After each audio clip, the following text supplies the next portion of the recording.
pédagogiques. Et l'idée aussi, c'est de faire le lien dans l'autre sens, c'est-à-dire peut-être comment les pratiques pédagogiques, la manière dont on adapte aussi notre enseignement à des publics divers, renouvelle peut-être nos questions, même en termes de recherche scientifique, ou la manière dont on la transfère aussi à un autre public. Alors du coup, durant ces 2 heures, ça va s'organiser de la manière suivante. On va avoir 3 présentations d'enseignants-chercheurs. Donc, on va plutôt partir de la pédagogie et de la formation pour aller rejoindre la recherche. Donc, à travers les présentations de 3 enseignants-chercheurs qui enseignent à des publics étudiants variés. Donc, on aura une présentation d'Oderno, qui a été aidée aussi de Sandrine Moni. Donc, ils sont tous deux euh, enseignants-chercheurs à l'Université de Rennes avec un public plutôt d'écologues. On aura également l'intervention de Jean-Christophe Foltet de l'Université de Franche-Comté, qui enseigne plutôt un public de géographes. Et je terminerai avec une intervention, euh, moi-même enseignant plutôt auprès d'un public de paysagistes concepteurs à l'École de nature et du paysage de Blois. L'idée, c'est des interventions qui vont durer en gros 15-20 minutes. On n'est pas sur un temps très programmé à l'avance. Ces interventions vont servir de base après plutôt pour réagir. Donc, il ne faudra pas hésiter à réagir entre ces interventions. Et puis, donc, soit pour éclaircir des points, soit pour aussi faire ses propres retours d'expérience. Ça aussi, c'est quelque chose qui nous intéresse beaucoup, tant en tant que chercheur qu'enseignant-chercheur, ou ces interrogations également. Et à la fin, donc, on aura également encore un temps plus large pour la discussion. Donc, Aude, je te propose de débuter.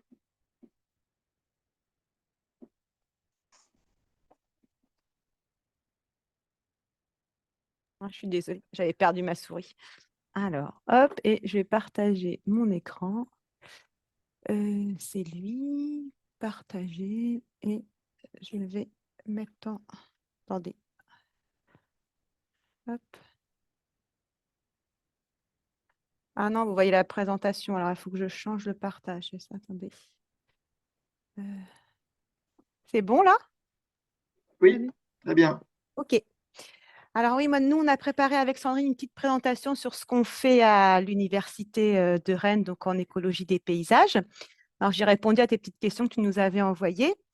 Donc déjà, c'était à qui on enseigne donc l'écologie du paysage. Donc nous, on l'enseigne en master, donc des masters d'écologie, qui regroupent en fait 2 mentions. La mention donc BE, biologie, écologie, évolution, donc plus orienté étudiant, public orienté un peu plus recherche quand même, et la mention donc gestion de l'environnement, où ce sont quand même en général des masters, des parcours plutôt orientés, plus professionnels.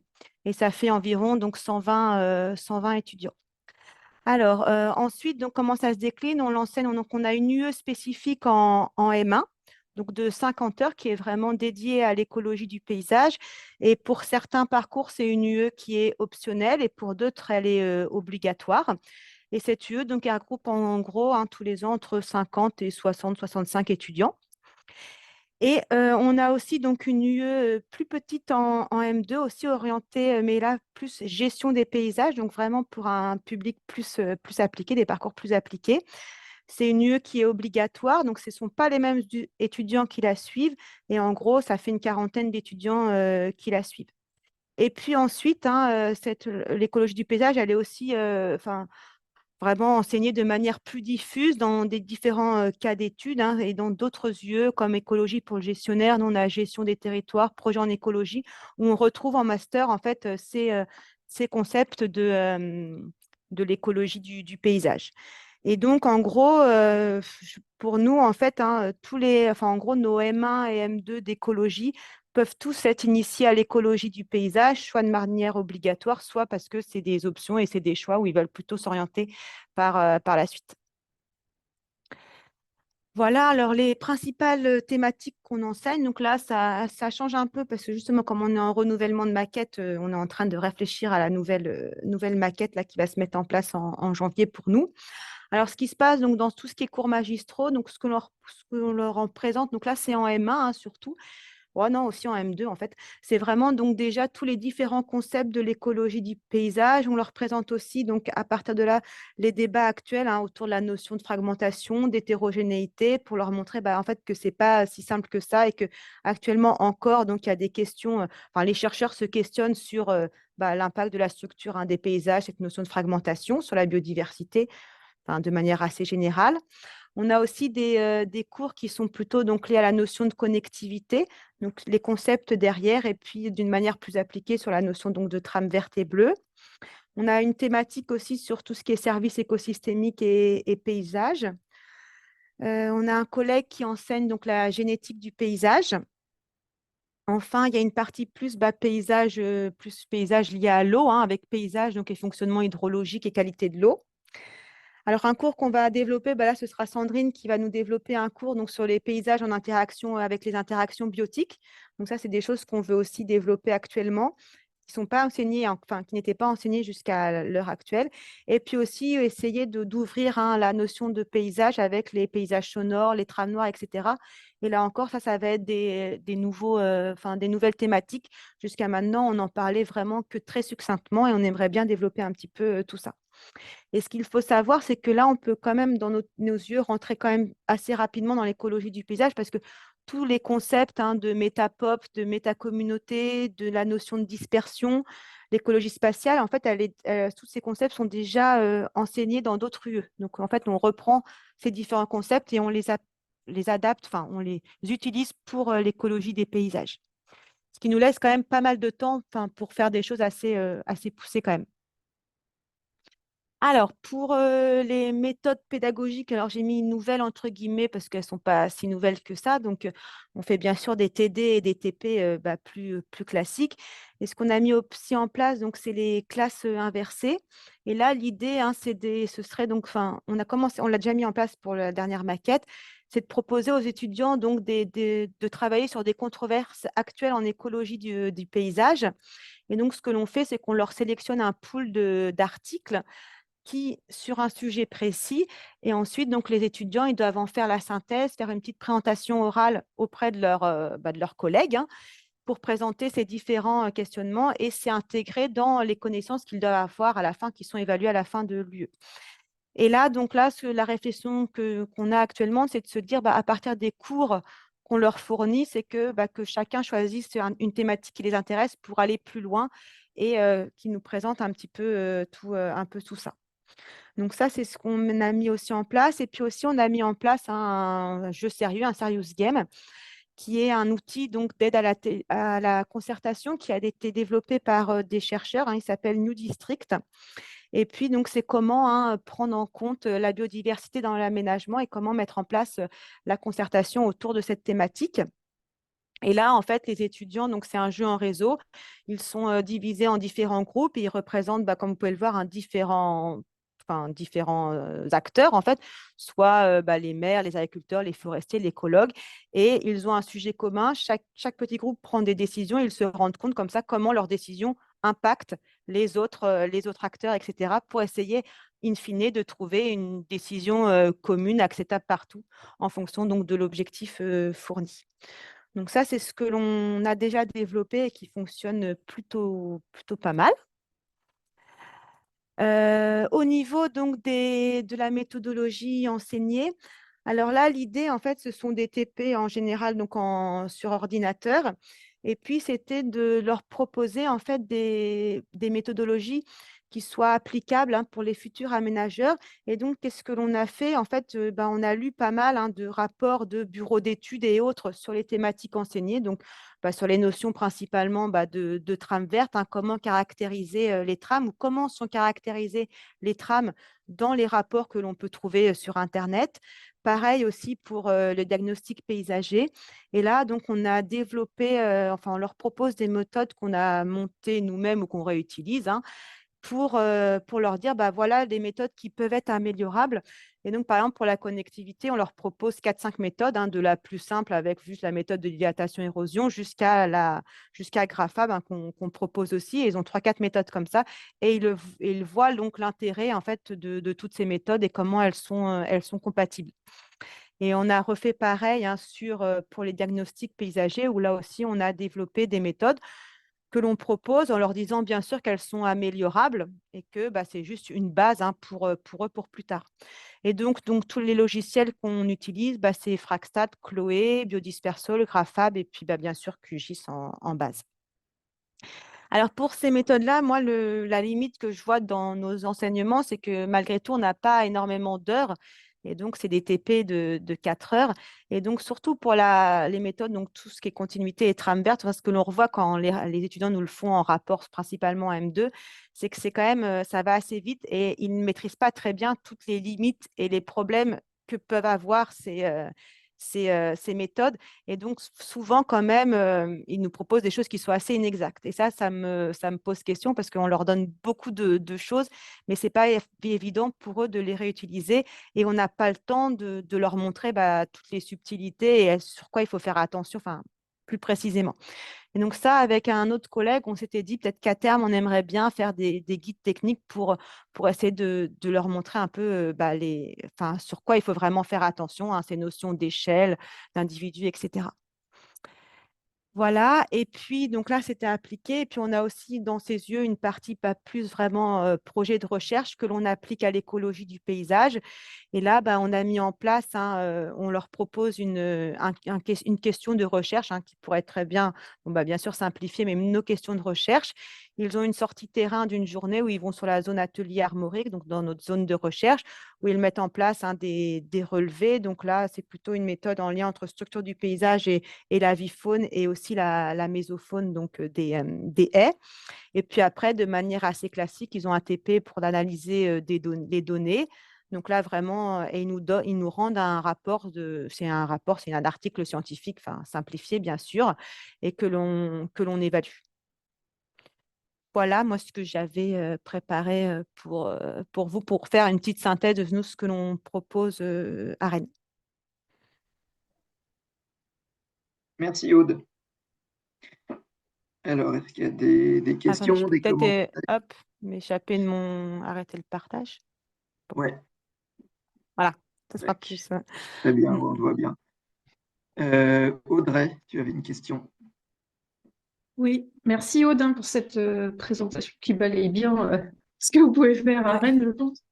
En tout cas, il y avait quelque chose qui m'interpellait, c'était au début, tu disais que tu positionnais un petit peu tes enseignements dans les débats actuels de l'écologie du paysage, et du coup, je me demandais, c'était lesquels que vous identifiez? Et ma deuxième question, c'est est-ce que c'est pas difficile pour des étudiants de se plonger là-dedans? Est-ce qu'ils arrivent à s'en emparer? Parce que je me dis que déjà pour nous, c'est déjà pas forcément facile de tout comprendre des fois dans ces débats. Et est-ce que bah, eux, ça leur parle? Est-ce qu'ils s'en emparent? Ou est-ce qu'au contraire, c'est difficile? Alors, moi, j'ai mis ça vraiment, toutes les notions bah, de fragmentation, enfin, ouais, fragmentation percée, etc., de Faring. Je leur enseigne depuis 2 ans. Alors, c'est vrai que c'est assez court et je pense qu'il faudrait plus de temps parce que je leur enseigne les bases générales de la notion de fragmentation et je leur dis, bah, en effet, c'est pas si simple et je leur montre des contre-exemples et des débats actuels. Je pense qu'ils s'en emparent et au moins, l'idée, c'est de leur dire, bah, que voilà, on parle toujours de la fragmentation, c'est négatif, etc., mais que c'est peut-être pas si simple et qu'ils se rendent compte que bah, actuellement, enfin, que c'est pas une discipline qui est figée et que ça évolue encore au cours du temps. Et pour aussi leur dire, bah, faites attention, peut-être que dans 10 ans, on aura d'autres aussi résultats qui vont évoluer.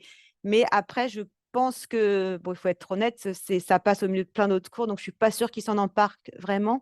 Et donc, pour le coup, comme j'avais cette impression-là depuis 2 ans, l'idée, ce serait bah, dans ces classes inversées, qu'il y a un groupe vraiment qui travaille vraiment dessus pour que bah, déjà ce groupe-là, là, vraiment, il comprendrait, je pense, mieux. Et s'il le restitue après, ça pourrait être un peu plus ancré. Mais c'est vrai que non, c'est pas simple pour eux quand même, quoi. Dans le peu de temps imparti aussi, quoi. Mais je me dis que c'est mieux que rien quand même qu'ils se rendent compte de ça, donc on le fait. Jean-Louis, tu as une question?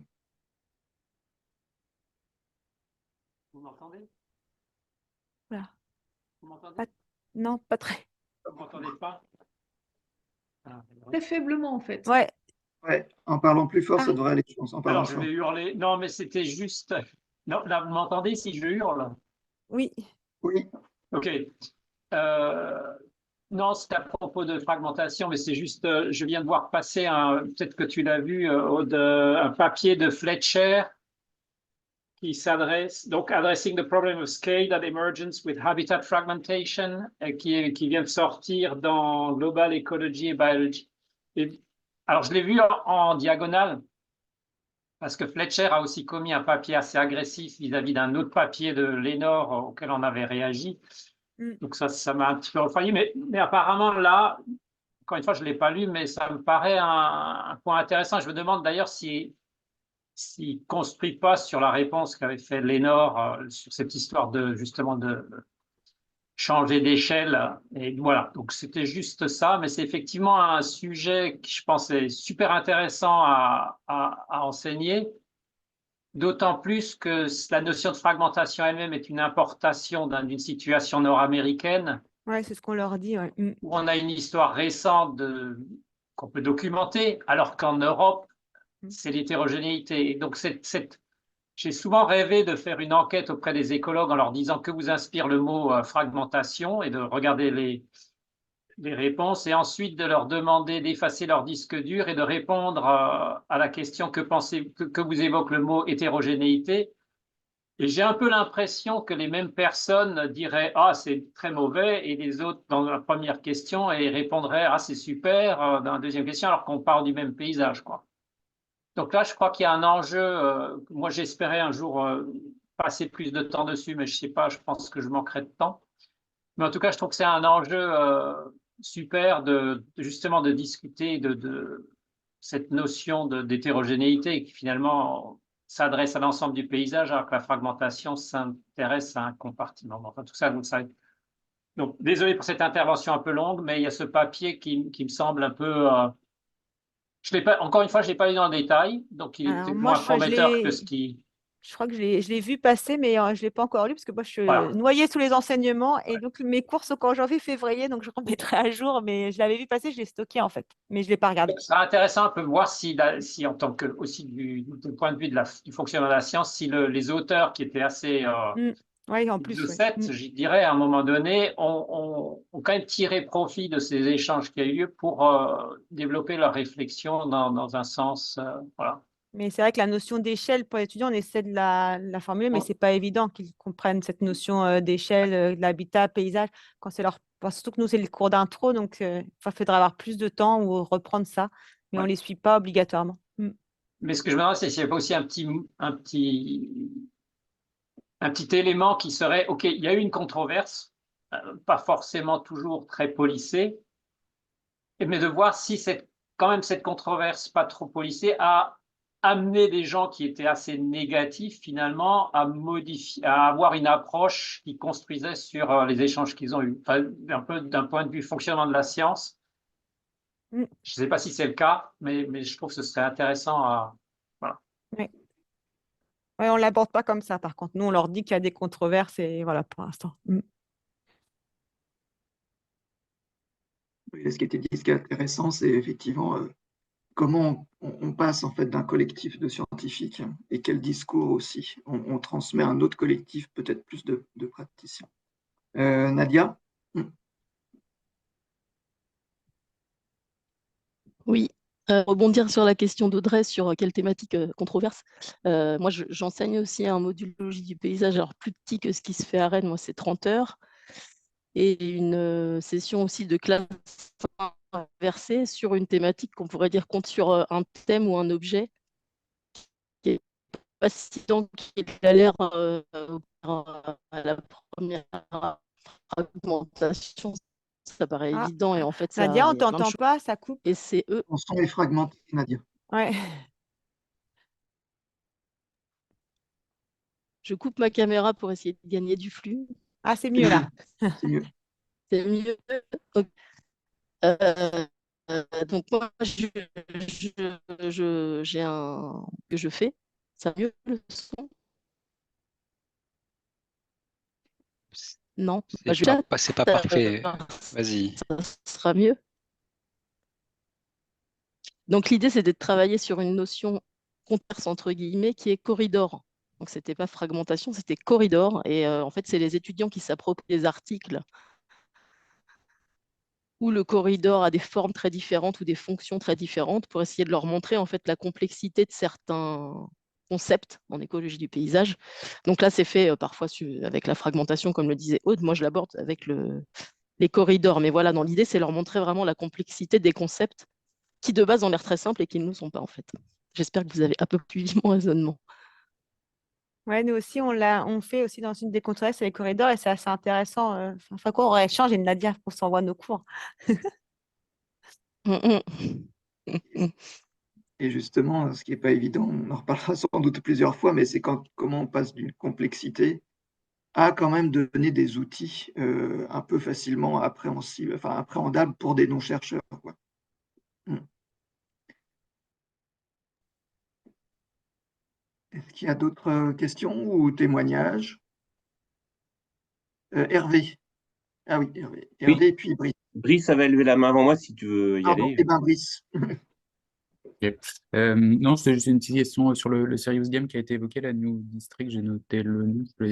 Si on peut partager de l'info, j'en avais jamais entendu parler, ou nous expliquer un peu plus en quoi il s'agit. Si j'ai bien compris, c'est de la plutôt concertation entre acteurs autour d'une Alors moi, thématique. c'est pas moi qui le fais, c'est mon collègue, donc je vais moins le dire. J'ai fait une synthèse. C'est un service qui a été développé il y a quelques années, c'est les systèmes multi-agents. Après, je ne sais plus le nom des auteurs, sinon je pourrais redonner ça. Mais en gros, les étudiants sont en réseau sur des ordinateurs séparés. Ils ont une carte de paysage avec c'est des gros pixels. Et en fait, ils changent, enfin, chacun décide en fonction de leur fiche ce qu'ils vont faire. Et quand ils changent, en fait, tout le monde voit en fait ce qu'ils ont changé. Et en gros, c'est de trouver après l'aménagement qui soit le plus favorable pour maintenir les différentes fonctions.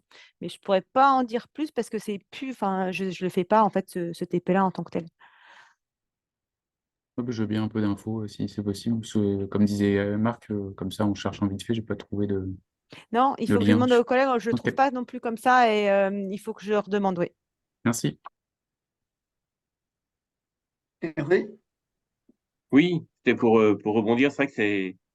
En fait, je me rends compte, c'est pas souvent qu'on échange sur les questions d'enseignement et c'est quand même vraiment intéressant parce qu'on partage les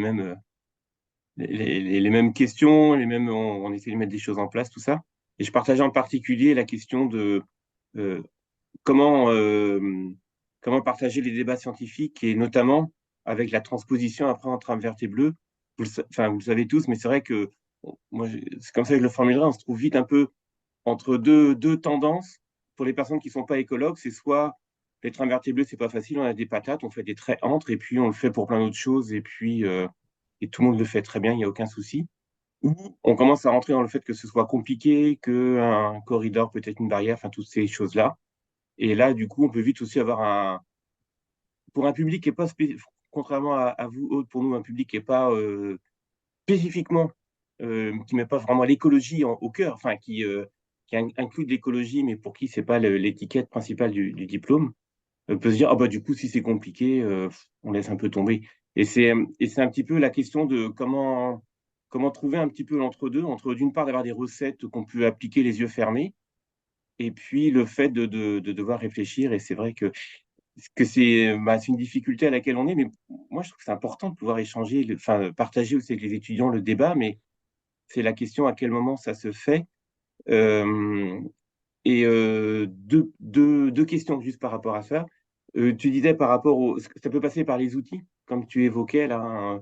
Tu disais la frustration de la durée des TD. 4 heures, vous avez plusieurs TD de 4 heures ou c'est un TD de 4 heures où vous touchez les différents outils? Alors, ce qu'on a monté pour tout ce qui est connectivité, en M1, on leur fait plutôt tout ce qui est biodispersol parce qu'en gros, ce qu'ils veulent quand même beaucoup, c'est avoir des cartes, enfin quand même, Hein. donc quelque chose qui est spatialisé. Et c'est vrai que pour le coup, Grafab, avec les chemins, c'est moins le cas. Donc, on leur fait les techniques de juste méthode dilatation-érosion et on arrive jusqu'à biodispersol avec les problèmes qu'ils ont, enfin, que l'on a aussi de calcul de coût. Enfin, il n'est pas si simple. Essayer de leur montrer quand même, c'est pas si simple. Et après, on reprend, on leur montre Graphab après sur deux façons de faire, soit enfin, plus classique, vraiment avec l'approche surfacique. Et puis, on a monté aussi quelque chose où en fait, on prend que le linéaire en fait, pour voir que ça peut aussi fonctionner. Et ça, je trouvais ça rigolo qu'ils puissent voir ça. Moi, ce qui me pose plutôt souci, c'est ils ont du mal à faire les changements d'échelle. On leur apprend souvent sur la commune. Enfin, on essaie pourtant dans les TP de leur faire travailler sur le bassin versant, commune et tout. Enfin, mais en fait, quand ils ont dans leur propre stage, ils peuvent utiliser la dispersion quand ils sont à l'échelle de la Bretagne. Donc forcément, ça ne va pas aller bien loin. En fait, ils ont du mal à adapter la méthodologie en fonction de l'échelle et puis en fonction de la résolution, etc. Et ça me pose un petit peu question quand même sur comment faire, enfin, et on leur dit, mais c'est pas, ils n'arrivent pas à l'intégrer dans le TP parce qu'ils sont trop dans la technique, je pense, en fait, pour le coup. Et le volume d'heures, ça fait de l'ordre de combien Ah, bah alors après, c'est des TP, ils ont quand même pas mal en tout. Ouais. Ils ont, je pense, une quinzaine ou une vingtaine d'heures de TP, mais sur le M1 et le M2, quoi, ça doit faire Ok, oui, oui. Ouais, ils ont quand même des heures là-dessus. Hum. Et on l'a aussi monté un TP sur les diagnostics paysagers, où là encore, moi, quand je regardais un peu, c'est vrai, comme tu dis, hein, c'est des grosses patates. Ils disent, là, c'est du bocage, etc. Donc là, par un système. Et l'idée, c'était toujours aussi d'arriver à ce qu'ils aient une carto, en fait, une cartographie de la typologie bocagère. Et donc, avec des mailles, etc., des analyses multivariées, on leur montre comment, à partir des indices paysagers descriptifs, ils peuvent regrouper les mailles qui se ressemblent et spatialiser un peu tout ça dans des typologies bocagères. Et ça, je pense que c'est assez. Enfin, après, c'est améliorable, mais je pense que ça marche plutôt pas mal pour un début. Et après, ici, il faut qu'ils s'emparent de la méthode. Ce que je leur dis, nous, on leur montre comment faire. Après, il faut qu'ils s'en emparent pour l'améliorer, quoi.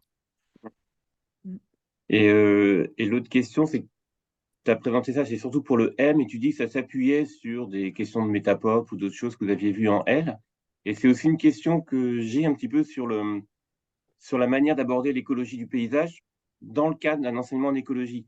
Et avec toujours deux tendances une qui est un petit peu ce qu'on trouve dans la plupart des manuels, où on prend plutôt une suite historique. On va peut-être commencer sur les facteurs écologiques, et puis après, on va rajouter l'écologie du paysage.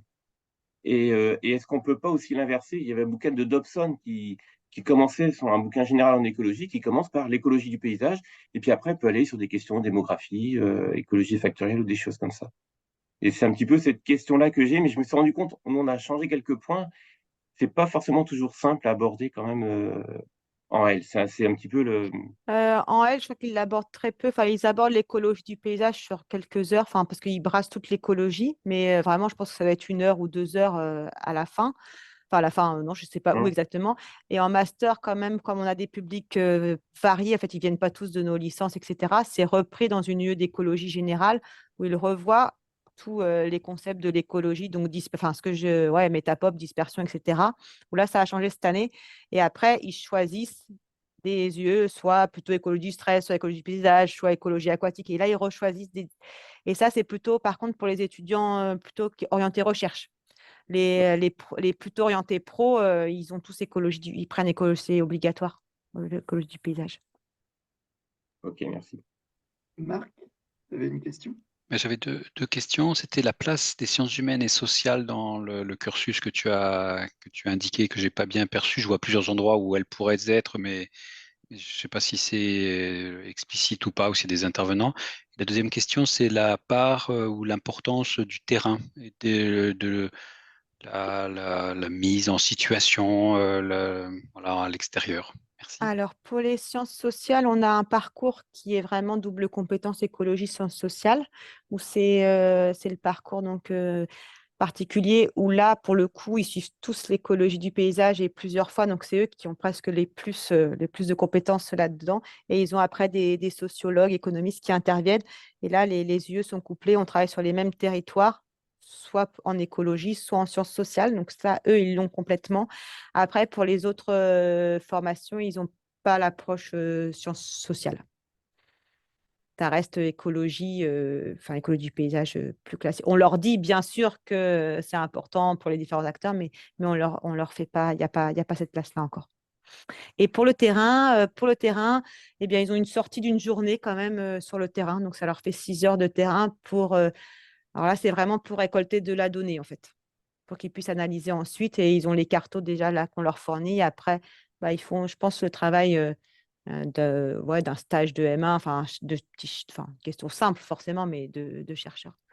Et donc là, par contre, le terrain n'est pas facile à organiser parce que, comme il faut quand même beaucoup de réplicas, en fait, on doit mutualiser le terrain en fait, pour tout l'ensemble des promos. Et ça, c'est pas si simple à organiser à l'heure actuelle, parce qu'en fait, ils sont seuls sur le terrain et nous, on passe. Et même les règles de sécurité, enfin, ça devient compliqué même d'un point de vue organisationnel et être en droit, en fait, être dans la possibilité de le faire vraiment. Vous en avez perdu combien? Hein, aucun pour l'instant, mais en fait, on n'est pas sûr qu'il soit très. Enfin, je suis pas sûre qu'on soit dans la légalité complète sans qu'on s'en rende compte, en fait. Donc, on en discute là sérieusement, parce que j'aimerais pas, comme vous m'appeniez des oranges en prison quand même. Nadia, tu avais une autre question? Je vois la main levée. Ou est-ce que c'est... Oui, je recoupe ma caméra du coup. Je me posais justement la question des intervenants extérieurs. Comme tu ne l'avais pas mentionné, mais apparemment il y en a, parce que bah, moi j'ai une vie beaucoup plus courte que ça, donc beaucoup moins de TP, pas de sortie terrain. Mais par contre, les étudiants, alors on est plus sur un master orienté pro, sont très demandeurs d'intervenants extérieurs, notamment de niveau master, pour se projeter dans des métiers en lien avec le paysage, en lien avec l'écologie et le paysage. Hein. Ça m'a interpellée tout à l'heure, est-ce qu'on fait de l'écologie du paysage ou de l'écologie et du paysage? Et en fait, je couperais bien mon module en deux, moi. Écologie du paysage sur vraiment ce qu'on fait en recherche, hein, finalement, avec des applications vraiment très orientées articles scientifiques, jusqu'à Grafab, hein, par exemple, et des orientations plus écologie et paysage dans la gouvernance territoriale. Et c'est là que moi que je fais intervenir des extérieurs de Scott, du département, de PNR ou des choses comme ça, pour avoir vraiment un ancrage plus concret, je dirais, dans des métiers qui peuvent être les leurs dans pas très longtemps. Ouais, alors nous, on a peu d'intervenants extérieurs pro qui rentrent dans ces yeux-là. Après, ils les ont en M2, parce qu'il y a des yeux stages où ils reprennent tous les SCOT, donc ils sont à l'échelle des territoires. Mais c'est vrai qu'on ne les a pas complètement dedans. En fait, on n'avait pas assez d'heures. Mais alors, je ne connais pas toutes les formations, mais dans tout cas, le parcours que je connais plus, ils les ont, mais de manière un peu différée. Et c'est vrai que c'est peut-être un peu dommage, parce que je ne suis pas sûre qu'ils fassent obligatoirement le lien. Mais ils ont ces interventions-là, mais pas dans les mêmes yeux. Mais dans l'idée, ce serait chouette, en fait, d'arriver à avoir ça en plus. Mais c'est vrai que là, nous, on l'a pas trop. C'est que enfin, on a des intervenants extérieurs, mais que des chercheurs plutôt. Ok, merci pour tes premiers échanges. On va poursuivre avec la présentation de Jean-Christophe. Merci. Est-ce que déjà vous m'entendez bien? Oui, il ne faut pas que ça soit plus bas, mais ça va. Alors, je vais monter un petit peu le volume. Et puis le diaporama, vous l'avez? Oui, tu Alors, peux j'arrive mettre pas en plein écran. à retrouver la main pour mettre en plein écran.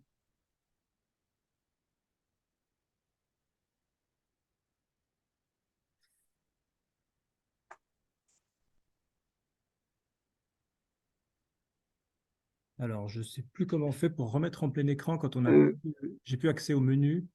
Contrôle L, je crois que des fois Ouais, ça. ouais, j'ai fait CTRL L, mais Ah. ça ne fait rien. Ouais, je vais relancer.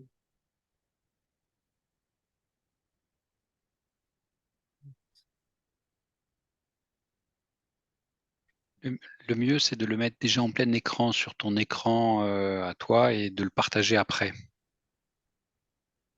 OK.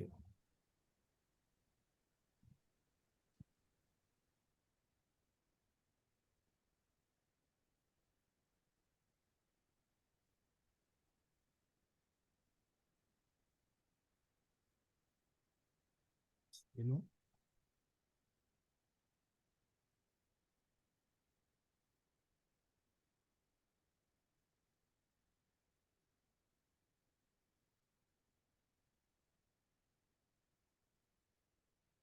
Ouais, il arrive. Hein.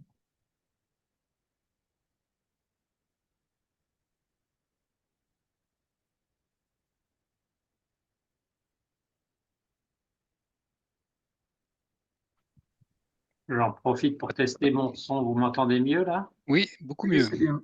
Bon, bah, je trouve que j'ai résolu le problème. Merci. Quelque chose qui cloche, Jean-Christophe? Oui, puisque en fait, quand je veux ressortir pour mettre dans Zoom, bah, je suis obligé de quitter le plein écran. Ouais. Ah, Ouais. Et Alors, c'est bien là. c'est bien, ouais. et là, ça passe. En fait, moi, j'ai pas la main sur.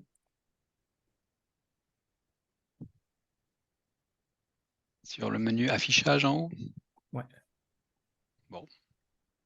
Puis il y a la petite flèche en haut à droite, là, c'est pas plein écran. Est-ce que là, c'est bon? Oui, ça paraît bien. Oui, oui. OK. Donc, je vais apporter ma contribution au questionnement, mais d'un point de vue un peu différent qui vient du fait que déjà je suis géographe, donc je vais parler en mon nom, puis vous voyez les deux autres noms, donc Xavier Girardet et Gilles Vudel du laboratoire Théma, et nous on est le groupe, le noyau dur, on va dire, qui développe Pont et diffusion Grafab depuis quelques années, et donc c'est pas l'écologie du paysage la question au sens général comme ça a été présenté par Aude, mais plutôt à partir de l'outil, puisque on fait des recherches entre géographie, aménagement, écologie du paysage, mais ce qu'on enseigne, c'est plutôt une approche de l'outil dans la mesure où on a un labo plutôt orienté sur la modélisation spatiale et que c'est un des outils qu'on développe parmi d'autres entre, on va dire, géographie, géomatique et puis des questions d'environnement au sens large. Donc, je ne savais pas... Alors, j'ai décidément pas la main pour passer la suite. Il y a vraiment un truc qui ne va pas dans mon affichage.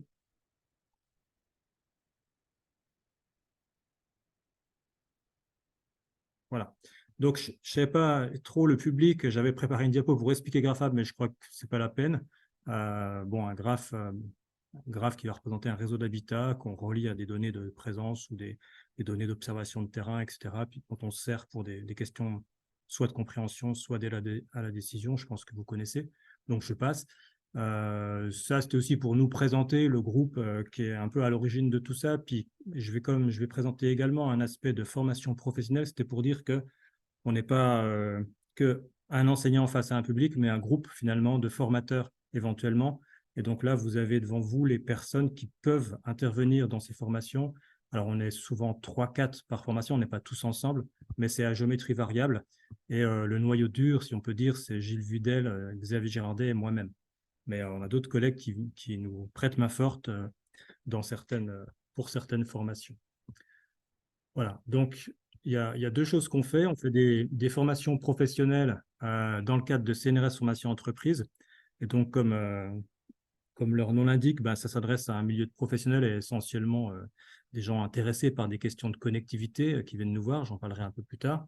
Et donc, ces formations-là, on en fait deux en fait. Alors, c'est des formations par rapport au volume de cours donné par Aude. Ici, on est sur des formations très ciblées, très concentrées. Et donc, sur 2 jours, on a 2 formations de 2 jours. Une première sur l'initiation au logiciel Grafab et une seconde sur ce qu'on appelle l'utilisation avancée.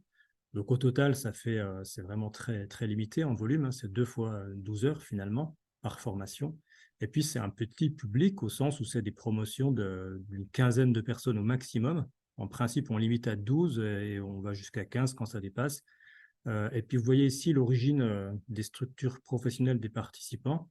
Alors, comme le public doit être professionnel, on pourra s'interroger sur la partie, disons, académique.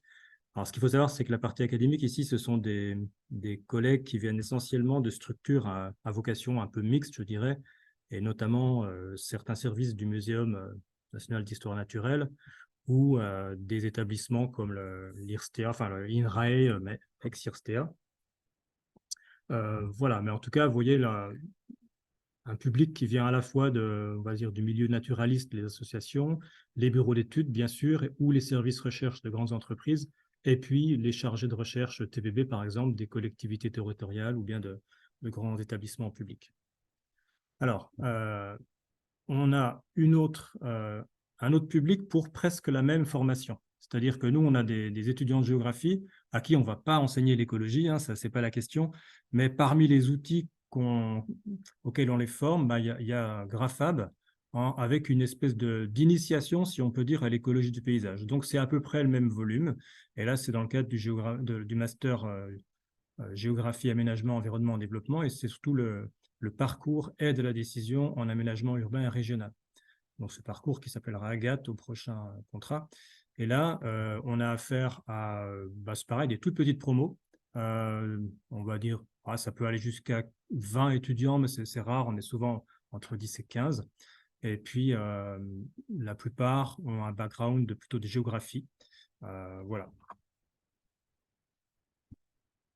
Donc, sur les pratiques pédagogiques, comme on est sur un objectif tout à fait différent par rapport à ce qui était présenté avant, et ce n'est pas très général, mais c'est plutôt ciblé sur l'usage de l'outil, en fait, c'est assez classique, on part de cours magistraux plutôt sur des présentations générales et des espèces de rapide synthèse sur les éléments clés qu'il faut avoir en tête pour aborder l'usage de ces outils.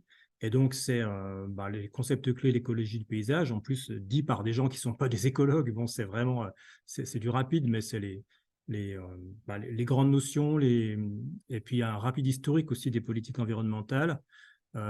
Et puis, on met l'accent ensuite, alors ça, ce sont des choses que ne connaissent pas nos géographes, nos étudiants en géographie, mais ce sont des choses qui, en principe, sont connues des professionnels qui viennent nous voir. Et donc, c'est pour ça que ça peut être relativement rapide. Ensuite, on met l'accent plutôt sur la modélisation spatiale et pourquoi, comment, ce que ça implique, quels sont les éléments clés et pourquoi il faut faire vraiment très attention avant de se servir de cette modélisation, si on veut se diriger en tout cas vers l'action. Voilà. Ensuite, on a une série de travaux dirigés qui commencent par des prises en main normalement et puis toute une série d'analyses de complexité croissante avec un point dont on n'a pas parlé jusque-là, c'est l'occupation du sol, qui est un point qu'on a rajouté suite à quelques premières expériences où il nous a semblé fondamental de revenir du point de vue géomatique sur la construction, pas simplement l'usage, mais la construction de cartes d'occupation du sol quand on veut s'occuper de questions de connectivité, puisqu'il y a plein de pièges, il y a plein de choses à savoir, il y a plein de simplifications du fait de la dimension 2D, on va dire, d'une carte d'occupation du sol. Voilà.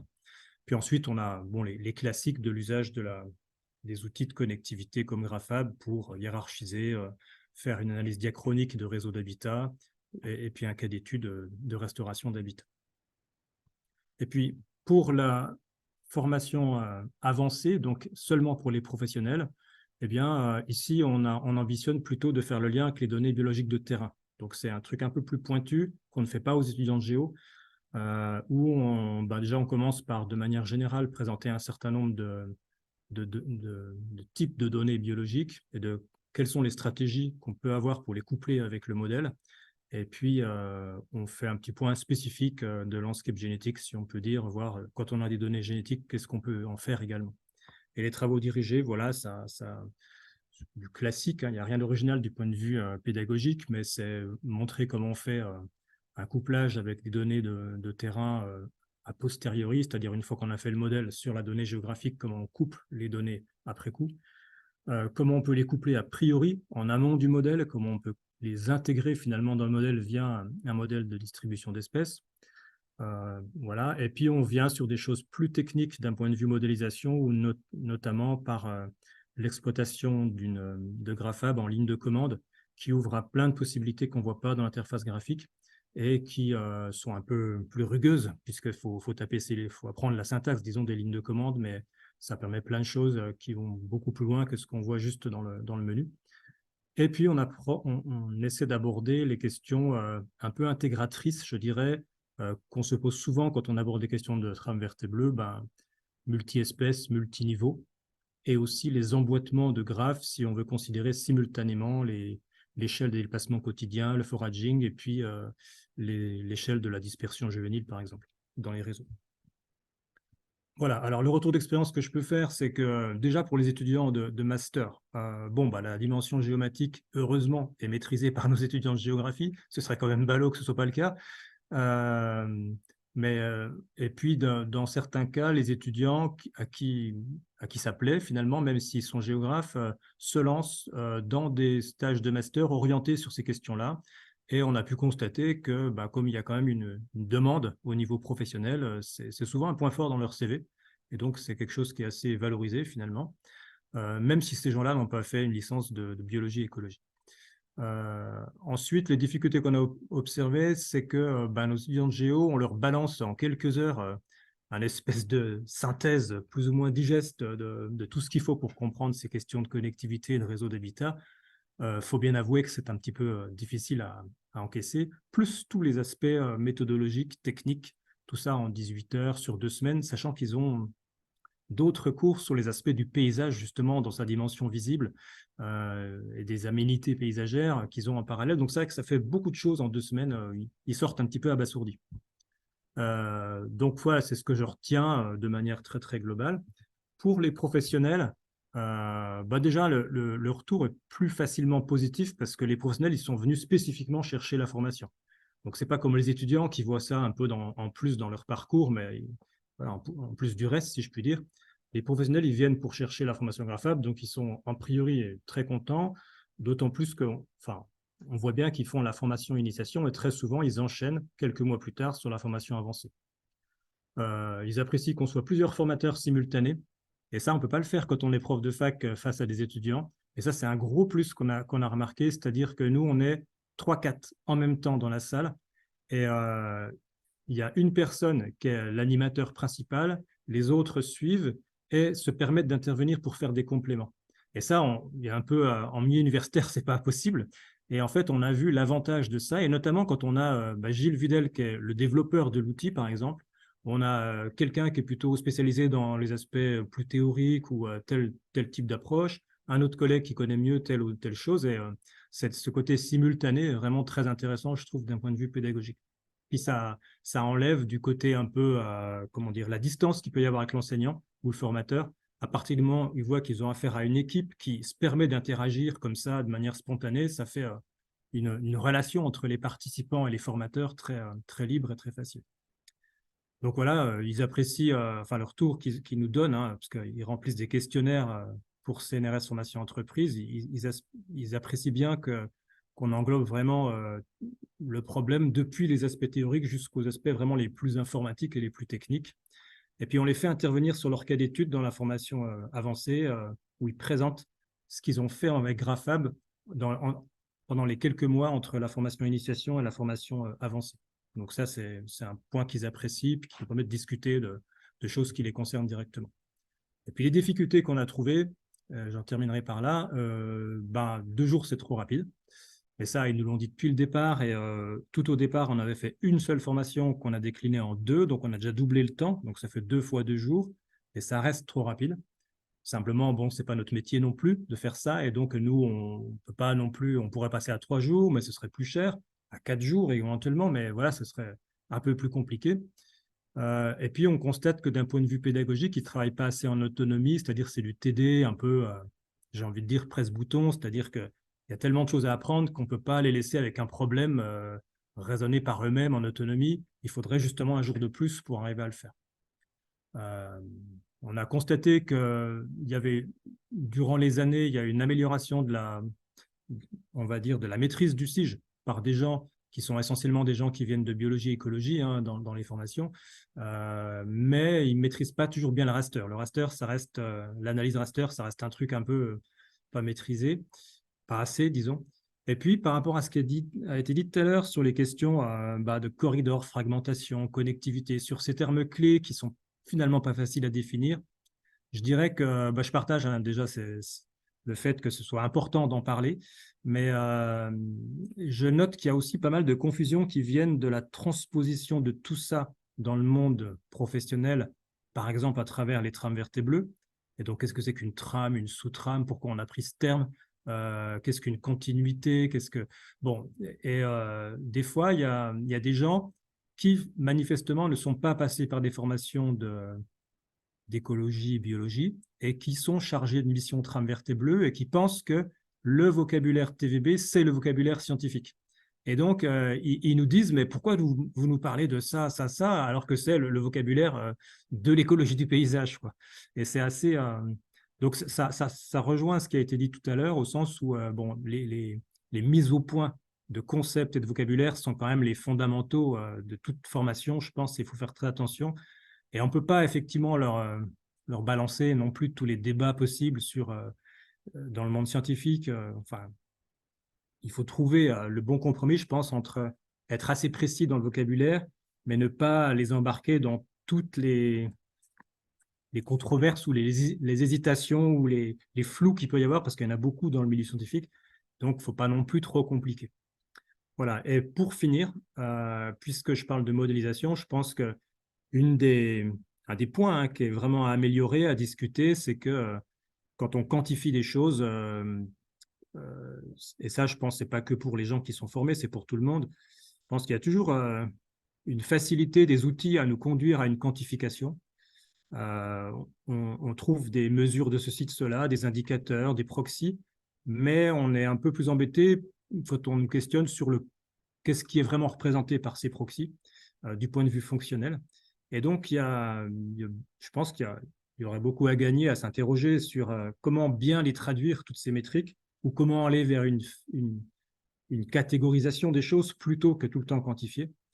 Et une grosse question sur, du point de vue des professionnels, alors je ne suis pas du tout du côté des étudiants cette fois-ci, mais comment on peut faciliter les choses au niveau des espèces à représenter, des milieux, du paramétrage des coûts sur une carte d'occupation du sol, du profilage des espèces pour représenter correctement un milieu. Et là, la plupart des gens aimeraient qu'il y ait des espèces de boîtes à outils préconçues. Nous, on a toujours été un petit peu réticents a priori pour qu'il n'y ait pas trop de choses presse-bouton où on modélise aveuglément, mais en tout cas, ça reste une question souvent posée par les participants. Voilà, je vous remercie. Merci. Est-ce qu'il y a des questions, des réactions, des commentaires? Est-ce qui a été dit par Jean-Christophe?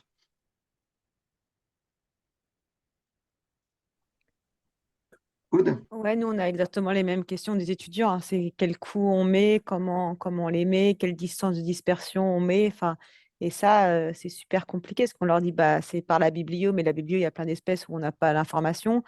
Moi, je leur dis de tester plusieurs types de coûts. Enfin, la hiérarchie, elle est assez simple à mettre. Donc, tester différentes gammes de coûts pour voir si on arrive toujours au même endroit. Mais c'est ça, c'est cette partie test ou au moins de validation en se disant, bah, si on retrouve toujours à peu près les mêmes choses, quelle que soit la gamme de coûts, etc., on peut être à peu près, enfin, on peut être un peu plus sûr de nos résultats. Ça, ils ont du mal. Enfin, je les comprends, ils n'ont peut-être pas le temps. Ils le font pas, en fait, dans les faits.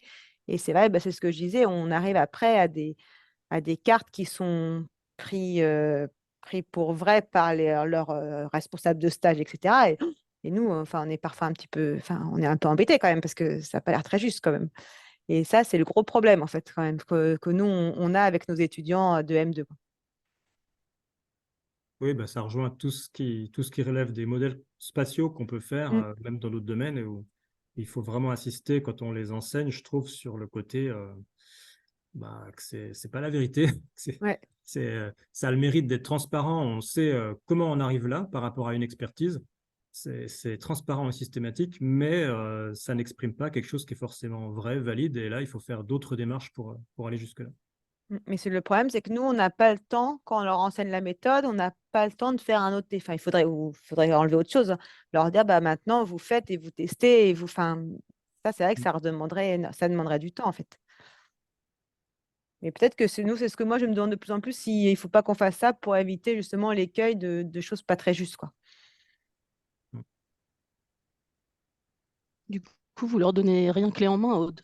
Vous leur laissez toujours chercher. Non, le TP, il Je est sais pas, sur une guilde d'espèces type, par exemple.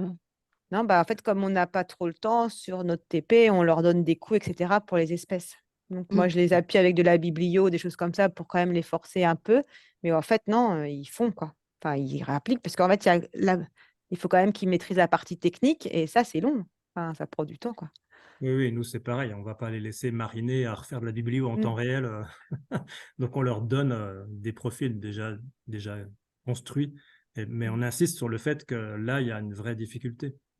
Mais par contre, ce qu'on fait aussi maintenant depuis quelques années, c'est que justement, comme ils ont du mal à maîtriser les rasters, en fait, au départ, enfin, il y a quelques années, je me suis rendu compte que comme nous, on leur donnait les rasters tout près, ils ne savaient pas, même pas faire le début parce qu'ils n'arrivaient pas à avoir de raster, en fait. Et donc là, nous, on recommence vraiment à partir des données vecteurs toutes simples pour qu'ils sachent faire un raster. Parce que ça, nous, ils ne savaient pas, en fait, fusionner des rasters. Mais là, c'est vrai que Grafab, il est super bien fait avec QGIS pour cette partie-là. Ça simplifie énormément les choses et ça, c'est chouette pour eux, quoi. Mais c'est exactement pour ça qu'on l'a fait. Mm. Hein. C'est Ah ouais, sur mais les moi, je premières formations me sers. Grafab, Ouais. on a développé le plugin et Mm. on a mis dedans un module de compilation de raster. Et notamment, bon, l'histoire des infrastructures linéaires, Ouais. quand on les rasterise. Moi, je me rappelle avoir vu des gens en stage qui les rasterisaient toute l'occupation du sol d'un seul coup à une résolution assez basse. Enfin, voilà, c'était plein de pièges. Et puis l'histoire des ponts avec les cours d'eau ou les objets qui se superposent dans le paysage et qu'on représente un peu écrasés sur la carte d'occupation du sol. Bon, c'est autant de pièges sur les questions de connectivité. Et ça, ouais, c'est vrai que le plugin règle un certain nombre de questions, mais malgré tout, c'est vrai qu'il y a des petites difficultés là. Marc? Est-ce que d'après ton expérience, l'entrée par un outil très, très technologique quelque part, c'est une bonne façon d'embrancher après sur les concepts, d'élargir la réflexion? Ou est-ce qu'au contraire, ça stérilise ça parce qu'on reste focalisé sur les choix conceptuels qui ont été mis dans l'outil? En gros, est-ce que ça élargit leur spectre de réflexion? C'est un bon point de départ ou au contraire, ça referme?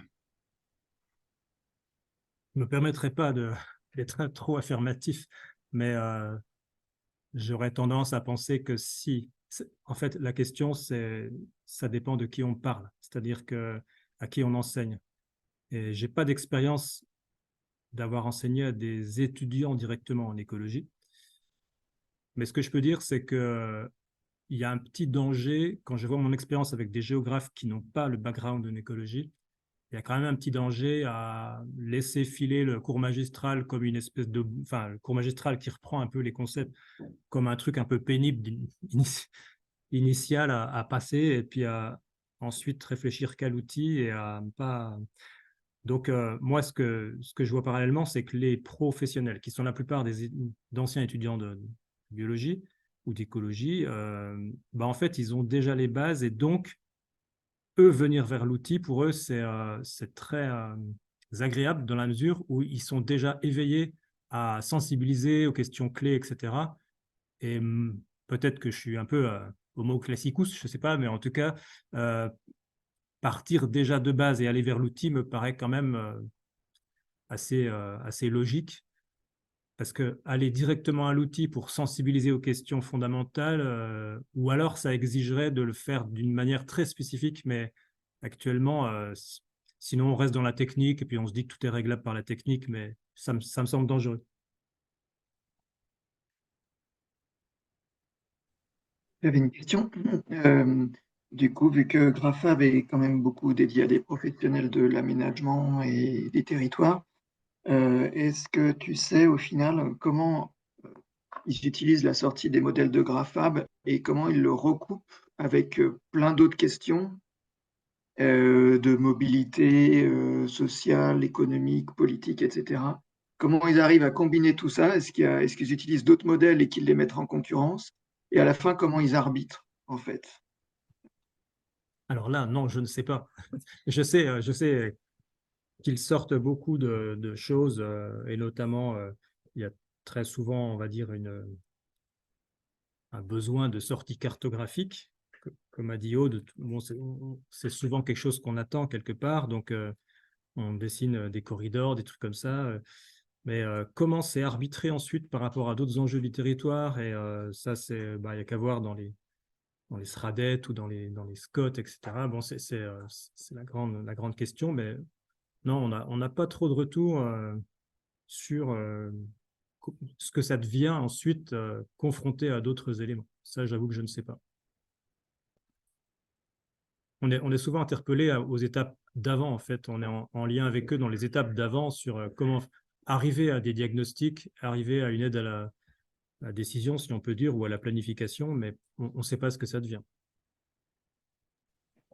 parce qu'il y a des aspects quand même maintenant réglementaires qui obligent en plus à avoir des études d'impact, enfin déjà appliquer la loi sur les études d'impact maintenant. Donc j'imagine que là, l'outil a vraiment un effet. Et ça, en ça, tu dis que c'est utilisé déjà plus en amont, que l'outil est utilisé en amont.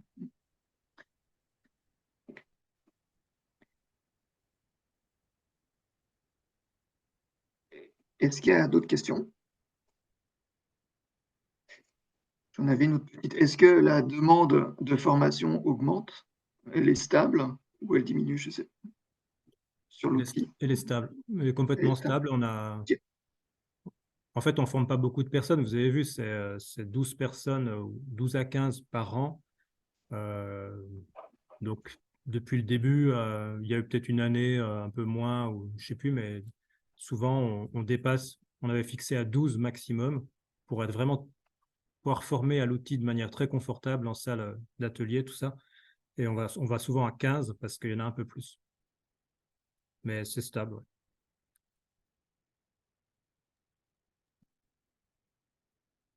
Ok. J'aurais peut-être Juste pour question. compléter, je voudrais dire que c'est une formule qui est vraiment très appréciable dans la mesure où ça nous permet, nous, de rencontrer des professionnels et puis qui accueillent éventuellement nos étudiants en stage ensuite, même s'ils sont à l'autre bout de la France. Enfin, et du coup, c'est du point de vue universitaire, je trouve que ce genre de formation professionnelle, c'est vraiment quelque chose de... Ça apporte une vision assez complémentaire, même si ça demande un peu de boulot. Mais c'est très agréable en plus, puisque les gens sont surmotivés quand ils viennent. Ça nous change des fois de certains étudiants un peu Et plus puis, passifs, on va dire. Hervé? Oui, j'avais une petite question aussi. C'est vrai que dans ces formations-là, il y a toujours la question du curseur entre quelque chose qui va être plus proche de questions écologiques, et puis on sera un peu plus proche de questions de recherche, même si on peut leur donner une couleur appliquée, et le curseur de l'autre côté qui va plus être sur les attentes d'une collectivité pour faire une trame.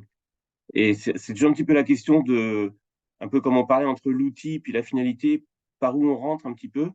Et je comprends qu'en 2 jours, ça passe vite aussi. Et enfin, comment vous voyez un petit peu le curseur entre ces deux extrêmes, passer sur des attentes un peu finalisées ou rentrer un peu plus quand même sur ce qu'il y a dans la machine un petit peu et dans le fonctionnement de l'outil pour mieux le comprendre. Alors là, de ce point de vue-là, on a mis le curseur assez clairement du côté opérationnel. C'est-à-dire que, en fait, avec ces outils, ces réseaux d'habitat, c'est sûr qu'on peut s'interroger sur les liens entre connectivité, certains processus biologiques et écologiques. Mais du côté de la recherche, c'est quand même des choses assez vite compliquées, assez vite. Et donc là, d'une part, GraphHub apporte des choses, mais ce n'est pas forcément l'outil à tout faire. Et d'autre part, il est quand même, enfin, la simplicité de ce modèle, elle est quand même plutôt du côté de l'opérationnel. Enfin, son avantage, il est quand même plutôt de ce côté-là, à mon avis. Et donc, d'une part, les professionnels qui viennent nous voir, ils viennent nous voir pour ça, pour l'aide à la décision, pour la mise en œuvre sur des questions opérationnelles. Et puis les étudiants dans notre master, vous avez vu le parcours, c'était aide à la décision en aménagement, etc. Donc, c'est un peu dans cette logique-là qu'on va. Et par contre, on illustre certains propos ou certaines idées à partir de questionnements aussi de recherche. La recherche, elle vient illustrer des choses.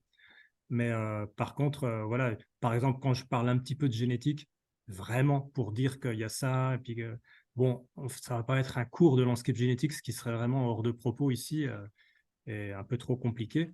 Et là, on est vraiment dans ce domaine-là, sur la recherche hard, si je puis dire.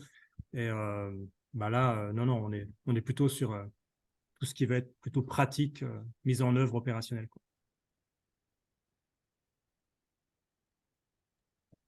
Il y avait une petite question de Marc tout à l'heure dans le chat qui était pourquoi pas possible de faire des enseignements à plusieurs en université-école? Je pense qu'on aura vite la réponse, mais Jean-Christophe, tu peux peut-être donner ton avis. C'est simple, on est payé par heure TD ou par heure ACM. Allez raconter à un président du FR que vous voulez faire un cours à plusieurs et vous allez voir ce qu'il va vous dire. Il va vous dire qu'il n'a pas payé la présence étudiant avec plusieurs profs, à moins que des profs soient prêts à faire du bénévolat. Mais bon, on a tous, comme a dit Aude, pas mal d'heures de cours à faire. On aimerait de temps en temps faire un peu de recherche.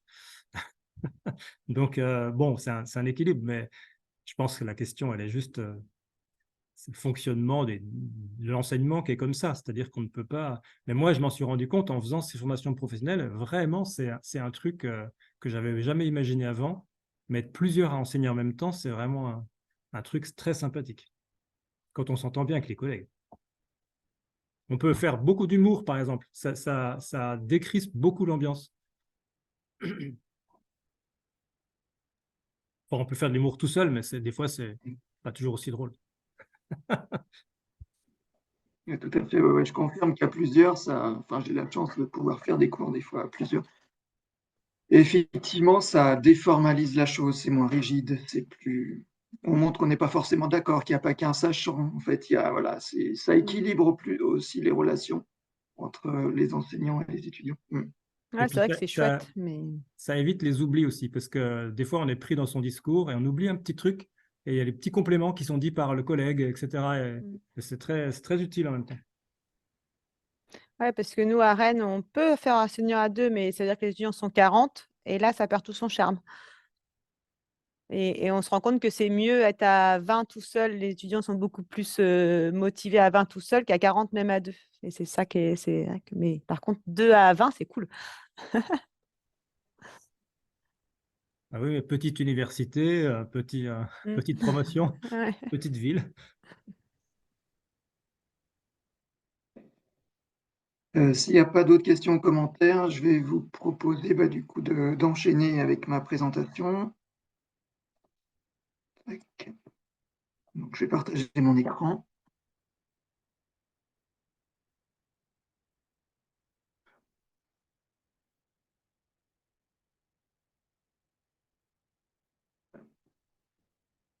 Est-ce que vous le voyez, c'est bon? Oui, c'est bon. Oui. Bon, okay. Donc, moi, je suis enseignant-chercheur à l'École de la nature et du paysage à Blois. Donc, il y a un département de l'INSA, Centre-Val de Loire. Je fais partie du coup d'une des écoles, il y a 5 écoles de paysage en France, et du coup, je fais partie d'une de ces 5. Et on est un département depuis 2015 de l'INSA. Les INSA, il y en a une à Rennes, il y en a une à Lyon, il y en a une à Toulouse. Et on a un département assez hétéroclite, satellite, d'un point de vue aussi même thématique par rapport aux autres enseignements de l'INSA. Je vais passer un petit peu de temps pour expliquer au final l'étudiant auquel je m'adresse, parce qu'en fait, il détermine beaucoup la manière dont je fais mes cours. Donc, au sein de l'École de la nature et du paysage, donc, pour donner aussi déjà un ordre de grandeur, on a 150 étudiants répartis sur 5 ans. Donc, grosso modo, on a des promos de 30, 35, voire 40. Donc, on est dans un contexte quand même assez favorable aussi pour donner des cours. Donc, 30 étudiants du début de l'équivalent L1 jusqu'à OM2. On est sur une formation qui est très voire on essaye de plus en plus d'aller vers de l'interdisciplinarité, donc dans des croisements entre des enseignements qui sont très contrastés sur les approches, donc des sciences de la nature avec géologie, pédologie, écologie, botanique, des sciences humaines, géographie, histoire des paysages, droit, agronomie, on peut penser même à l'histoire des villes également, voire des fois des approches un peu philosophiques, des approches d'ingénierie, hydrologie, génie civil, technique végétale, résistance des matériaux. Nos étudiants ont également beaucoup d'art visuel, art plastique, donc avec dessin, photographie, infographie. Et tout ça, en fait, tous ces enseignements, il y a l'idée de les réunir à travers un enseignement qu'on appelle l'atelier de projet de paysage, et donc qui est censé croiser ces enseignements dans une visée prospective de création de paysages. Je vais y revenir après. Donc, on forme des paysagistes concepteurs, alors, qui est différent de l'approche paysagiste des entreprises de paysage qui viennent tondre chez les particuliers, etc. Donc, c'est pour ça qu'on a fait, en fait, labelliser, reconnaître ce terme de paysagiste concepteur maintenant au niveau du ministère, l'enseignement supérieur. Donc, c'est un métier de l'action et de la conception. Donc, on est vraiment sur le métier de la projection. Qu'est-ce qui pourrait être d'autres dans un paysage, qui est un peu différent des métiers plus de l'écologie, voire de la géographie. On est plus dans les métiers de l'analyse. Les paysagistes sont vraiment vers l'action et voilà, qu'est-ce qui pourrait être d'autre. Et ça se ressent énormément dans la manière dont pensent nos étudiants quand ils arrivent sur un site. Ils pensent tout de suite au futur. Donc, on est sur une pratique qui est assez normative, forcément, où il y a l'idée de transformer l'espace. Donc, c'est bien que derrière, il y a des jugements de valeur sur qu'est-ce qui ne va pas ou qu'est-ce qui sera amélioré ou quelles sont les potentialités de ce lieu vers lequel aller. Peut-être à la différence des universités, on est sur des ratios enseignants-chercheurs-praticiens qui sont bien différents, c'est-à-dire c'est inversé. On est 7 enseignants-chercheurs, donc maîtres de conférences, avec des domaines aussi très différents. Grosso modo, écologue, socio-écologue, géographe, aménagement, philosophie, histoire. On est assez dispersé, même en tant qu'enseignant-chercheur.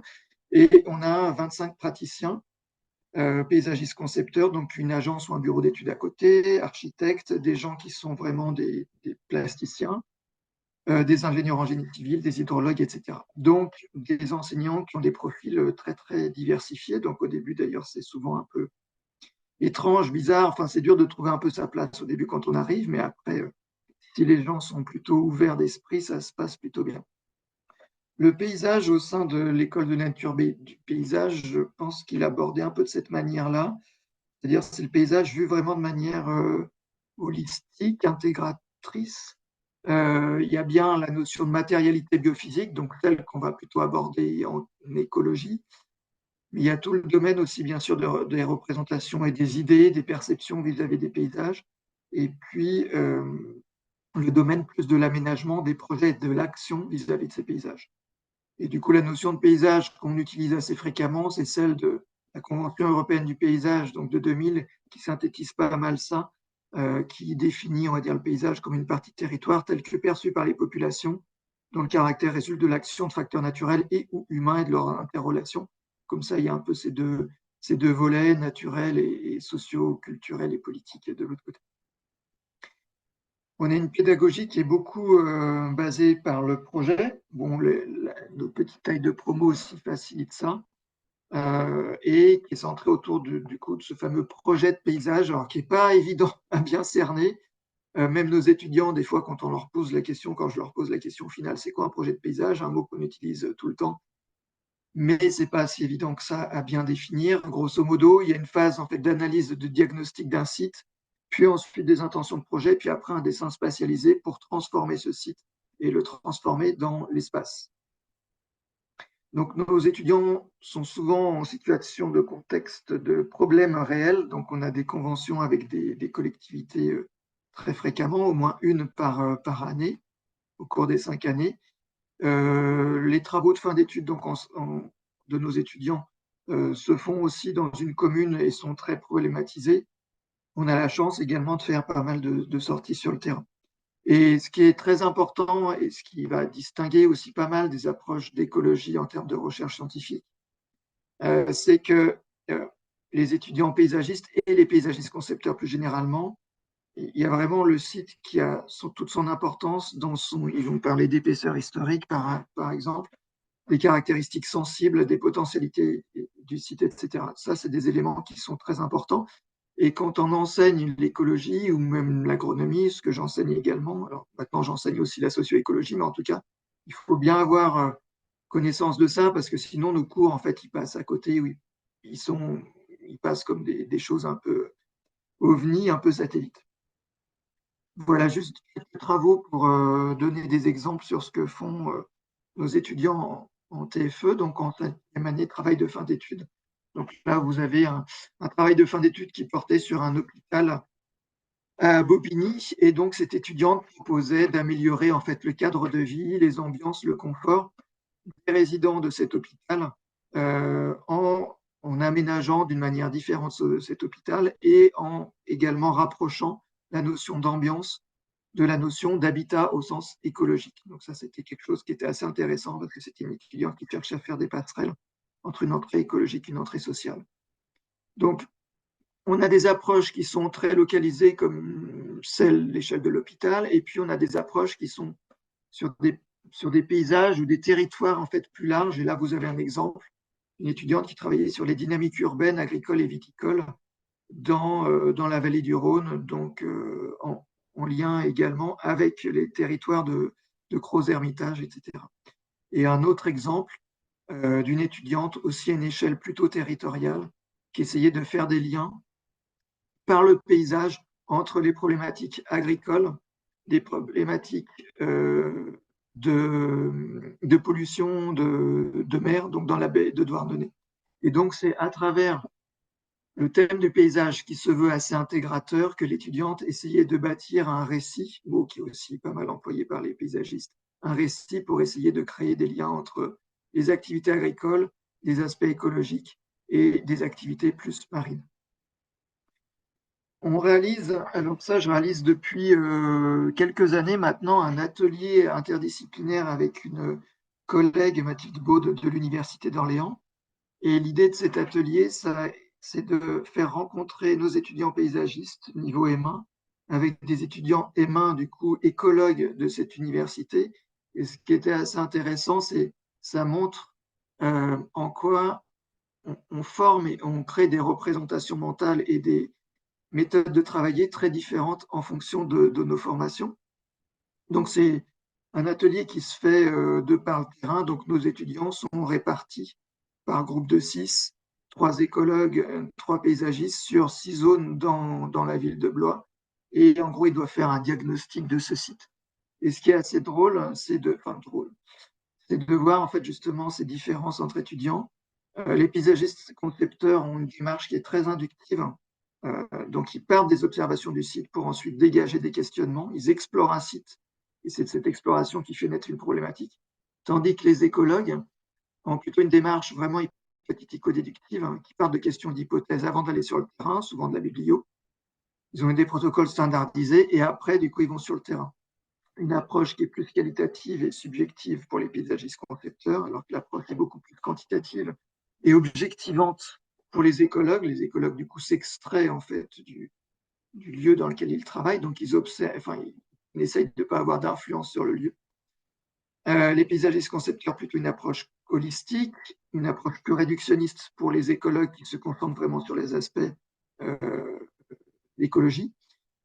Et puis donc les écologues qui ont plutôt une démarche d'analyse de l'existant, alors que les paysagistes ont plutôt une démarche de projection. Donc ça, on a trouvé ça assez intéressant de montrer dans quelle mesure, au final, les publics aussi étudiants sont très différents et ça se ressent également beaucoup, en fait. Moi, je suis à l'universitaire à Tours, qui est une UMR de sciences sociales, mais sciences sociales, enfin vraiment plutôt l'extrémité des sciences sociales, voire vers les humanités. Et on voit bien ces différences entre une approche objectivante, hypothético-déductive, et les démarches inductives. Au final, ce n'est pas du tout les mêmes approches. Et du coup, il faut arriver à adapter son discours pour parler à ces différentes personnes et à parler entre nous. Là, vous voyez juste des illustrations. Un relevé de terrain d'un écologue à gauche et puis un relevé de terrain d'un paysagiste à droite. Donc, on pourra en reparler plus tard si besoin. Un relevé de terrain de notes d'écologue à gauche, un relevé de terrain de paysagiste à droite. Vous voyez des appréhensions bien différentes, même dans le choix du carnet, qui est quadrillé pour l'un, qui est blanc pour l'autre. Alors, tout l'enjeu est, au final, quand on est plutôt écologue, alors moi, au final, le fait d'être baigné dans cette atmosphère de sciences sociales, je suis devenu presque socio-écologue. Bon, mais quand on arrive en tant qu'écologue, c'est pas évident, en fait, de trouver même sa place et de trouver des pratiques pédagogiques qui sont entendues et surtout appropriées après par ce public de paysagistes concepteurs. Et moi, au final, mes propres objectifs, c'est déjà de rendre sensible à la nature qui nous entoure, étudier l'attention et le regard, à des paysagistes qui sont plutôt attentionnés à des problématiques sociales. Après, ils sont très ouverts sur des aspects de nature, par ailleurs. Essayer de mettre à égalité aussi les préoccupations sociales et écologiques dans les projets de paysage et éviter du coup que l'écologie passe après les aspects sociaux, mais vraiment que ça soit dans un niveau égal, et essayer de mettre en avant les interrelations du coup entre les processus écologiques et les processus sociaux dans le paysage, et montrer vraiment qu'il y a des interdépendances et du coup aller vers une approche systémique de ces paysages et que quand on bouge un paramètre, ben, ça bouge aussi beaucoup de choses. Donc, dans mes pratiques pédagogiques, au final, j'essaye de faire des liens très étroits entre des aspects écologiques, mais aussi les activités humaines, les expériences vécues et les processus d'aménagement, donc avec des aspects réglementaires ou des aspects d'autres, d'urbanisme, également d'architecture. Les paysagistes sont très proches des architectes, des urbanistes. Et du coup, cette notion de paysage m'en sert vraiment comme un objet frontière qui permet du coup de faire dialoguer différentes entrées. L'idée aussi, c'est de faire des liens à l'esthétique des paysages. Donc, les paysagistes ont un lien quand même très étroit à l'esthétique. Qu'est-ce que c'est qu'un beau paysage? Faire des liens aussi aux approches plutôt sensorielles et affectives des paysages, donc à la notion d'ambiance, notion aussi beaucoup utilisée par les paysagistes. Je pense que la notion d'ambiance est très intéressante pour faire des liens avec la notion d'habitat en écologie. C'est-à-dire, c'est comment on vit un lieu, tant d'un point de vue humain que d'un point de vue d'une petite bête ou d'une plante.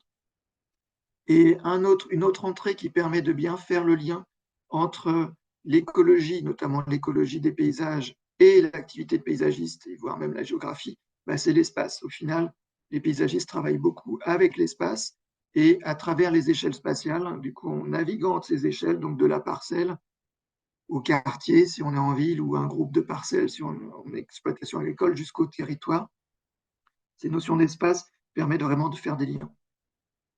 Alors, les notions que j'aborde, au début, j'en abordais beaucoup. Et puis, petit à petit, j'ai coupé, dans le sens d'en aborder pas beaucoup, mais de mieux les aborder. Donc, surtout, je répète beaucoup. Donc, je répète de plein de manières différentes. Donc, je fais des cours magistraux assez rapidement. Grosso modo, c'est à peu près un tiers de mes cours, voire même moins un quart. Et après, tout de suite, on essaye d'aller sur le terrain ou de les appliquer très concrètement et de partir de cas concrets. Et en plus, après, de recouper ça à d'autres problématiques. Donc, moi, les notions théoriques que je mobilise, c'est plutôt celle de théorie des filtres parce qu'il y a le lien aux échelles spatiales. Donc, ça marche plutôt pas mal dans un premier temps. Notion de composition, de configuration des paysages et puis effectivement de fragmentation après que j'aborde, mais pas trop, parce qu'au final, je les perds très rapidement. Ça permet en tout cas ces notions de faire des liens aux formes réelles du paysage. Alors, du coup, il ne faut pas être trop abstrait. Il faut arriver à décliner ça dans des conditions réelles, sinon c'est pas mal appréhendé. Les notions alpha, bêta, gamma et d'homogénéisation biotique, ça je les utilise beaucoup parce que ça permet de faire des liens entre échelles spatiales et notamment montrer que des fois il y a une espèce de leurre dans le sens où on peut appréhender, ça vous le savez bien, mais qu'on peut avoir une augmentation de biodiversité locale, mais une diminution à une échelle globale. Donc qu'est-ce qui se passe en fait? Oui, c'est qu'il y a des redondances entre habitats et du coup qu'il y a de la généralisation qui s'opère, on perd des espèces spécialistes, etc. Donc, du coup, il y a bien un raisonnement entre échelles à appréhender. Et puis, j'appréhende aussi toutes ces notions à travers à travers la notion de diagnostic écologique, où j'essaye de faire une combinaison de tout ça. Et pour finir, quelques petits exemples un peu plus illustrés de travaux que je leur ai demandé de me faire aux étudiants. Donc, souvent, dans les restitutions, vu qu'ils manient beaucoup les outils graphiques, autant utiliser ça. Et en plus, moi, je trouve ça très intéressant.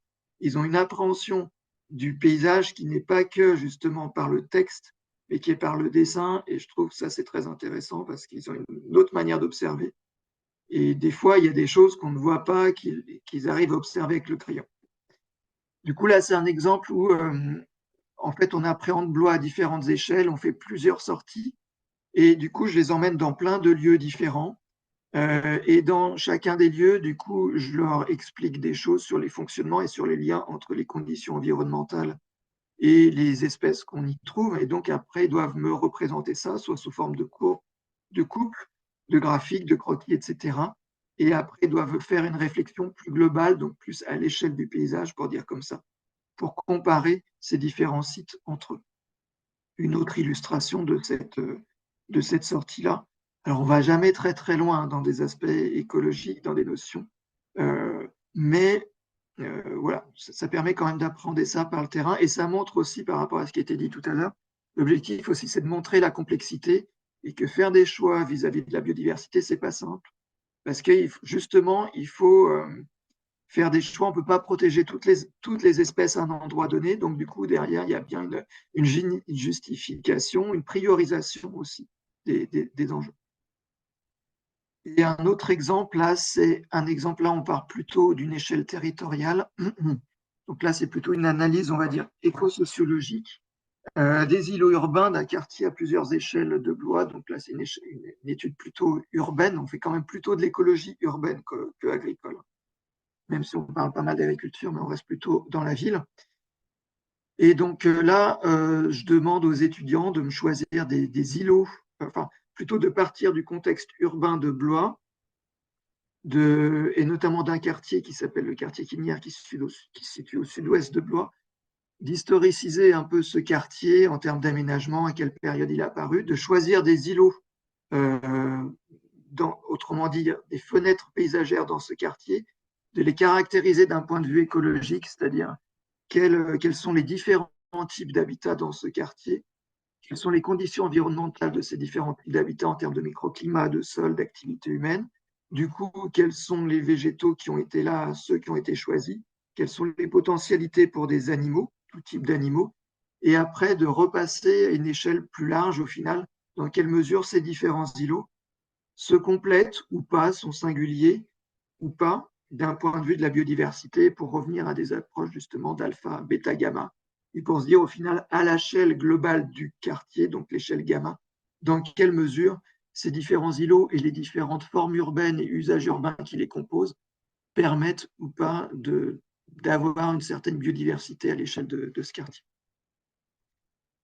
Voilà, grosso modo, ce que je voulais vous dire. Mais depuis 12 ans où je suis maintenant à l'école du paysage de Blois, ça fait un petit moment, je commence juste à arriver à stabiliser mon enseignement et je commence à peu près à être satisfait de ce que je fais, sachant qu'avant, j'avais toujours du mal pour que les étudiants puissent vraiment s'emparer et mobiliser ce que je leur enseigne dans leurs travaux après.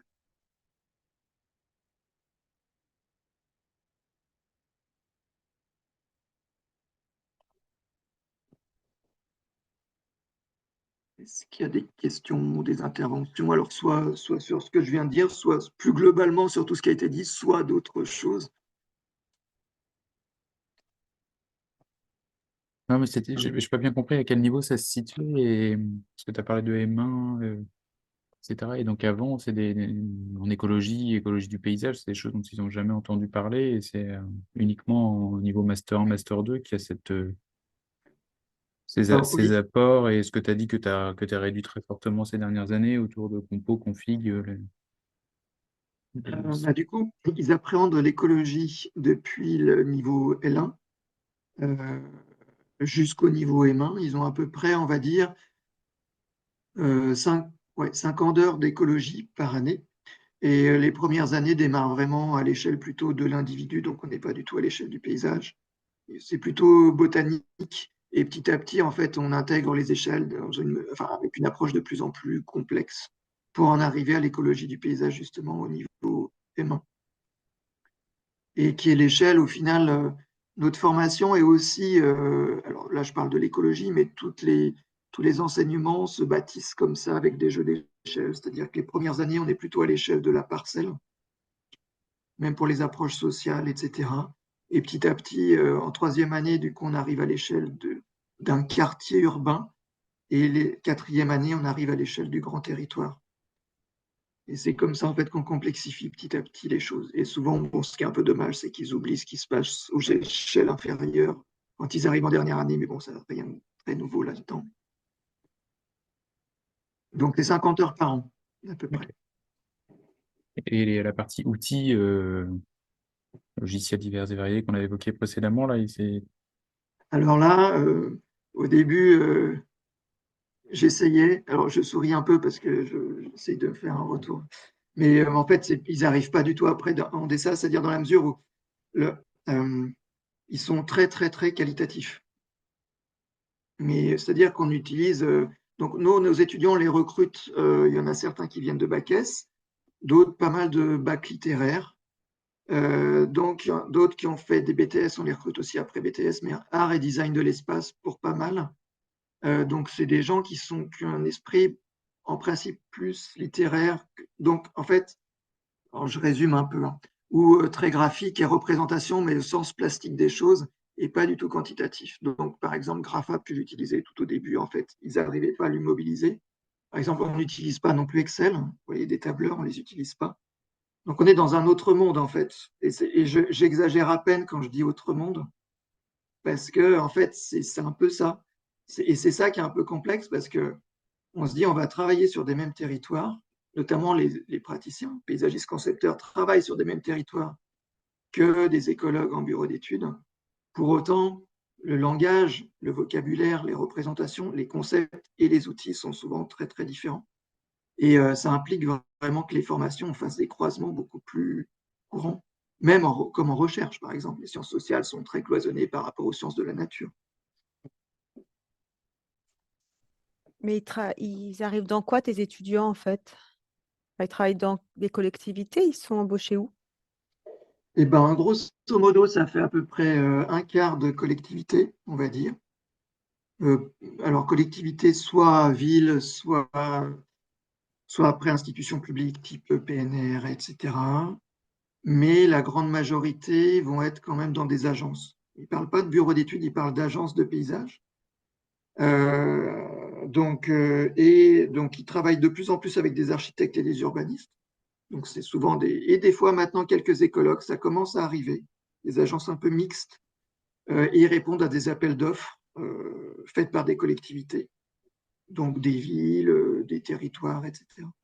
Et eux, leur boulot, c'est quoi, en fait? C'est ça que c'est de...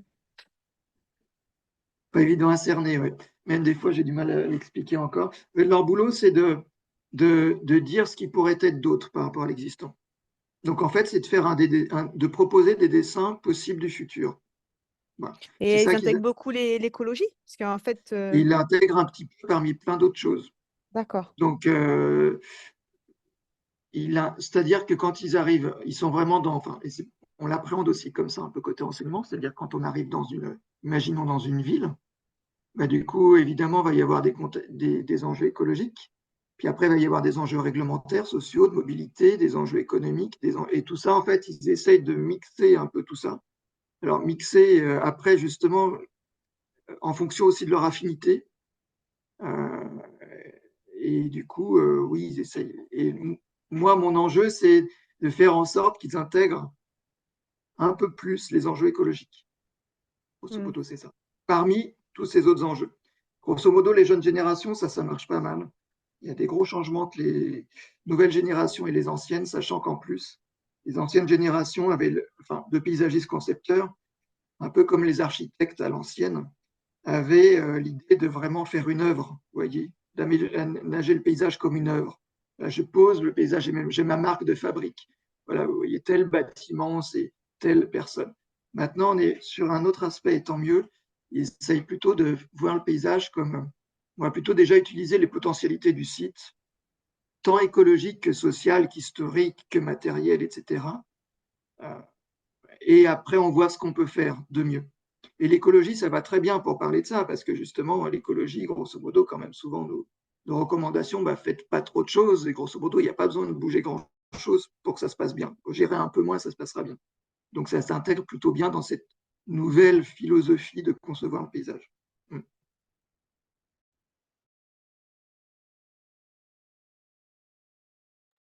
Il y a Hervé qui a une Oui. question.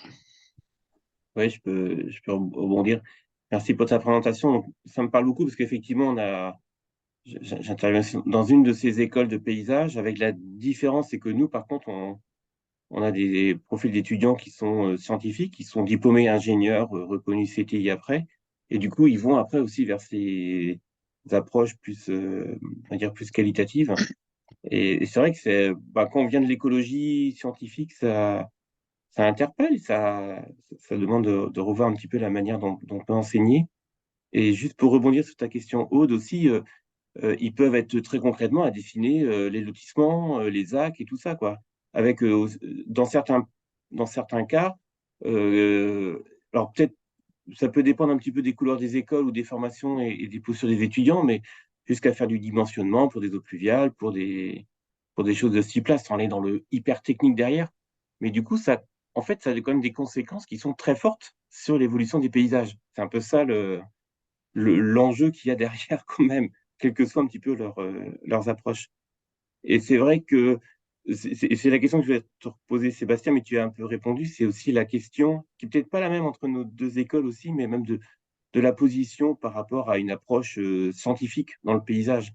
En gros, est-ce que c'est de la science qui doit déterminer ça, ou est-ce que c'est juste la vie et nous, peut-être un peu paradoxalement, malgré le fait qu'on a tous nos étudiants, nous, sont recrutés par rapport. On a la moitié qui viennent de classe prépa pour les concours à l'école d'agro et d'autres, enfin vraiment de côté scientifique, mais c'est même parfois, juste dans certains cas, c'est une forme de rejet de baser une action sur quelque chose de scientifique. C'est ça qui m'interpelle un peu.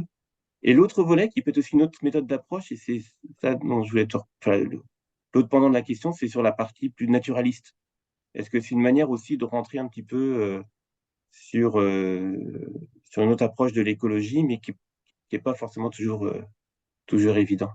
Dans les 50 heures d'écologie, tu incluais aussi des cours de botanique, des choses comme ça, ou c'était disjoint?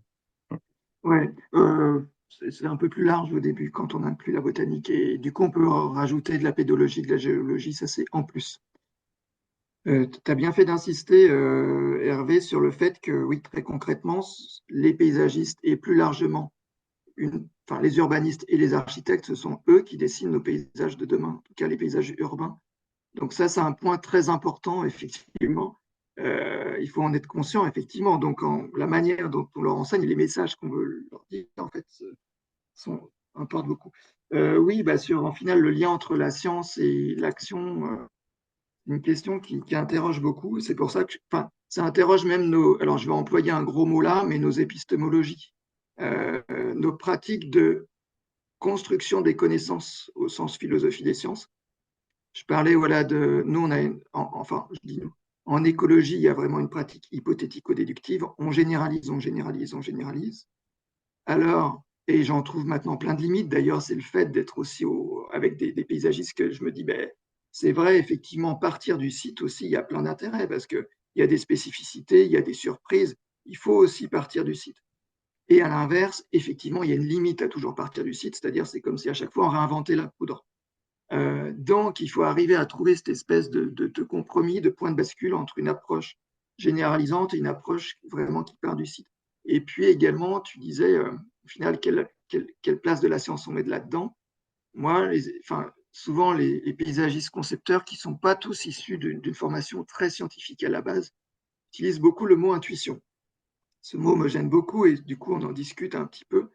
Je leur dis, ouais, l'intuition, mais l'intuition, elle est souvent très subjective. En tout cas, elle dépend du sujet qui pose cette intuition. Et du coup, est-ce qu'on a tous la même intuition? Et si on n'a pas tous la même intuition, là, ça pose problème.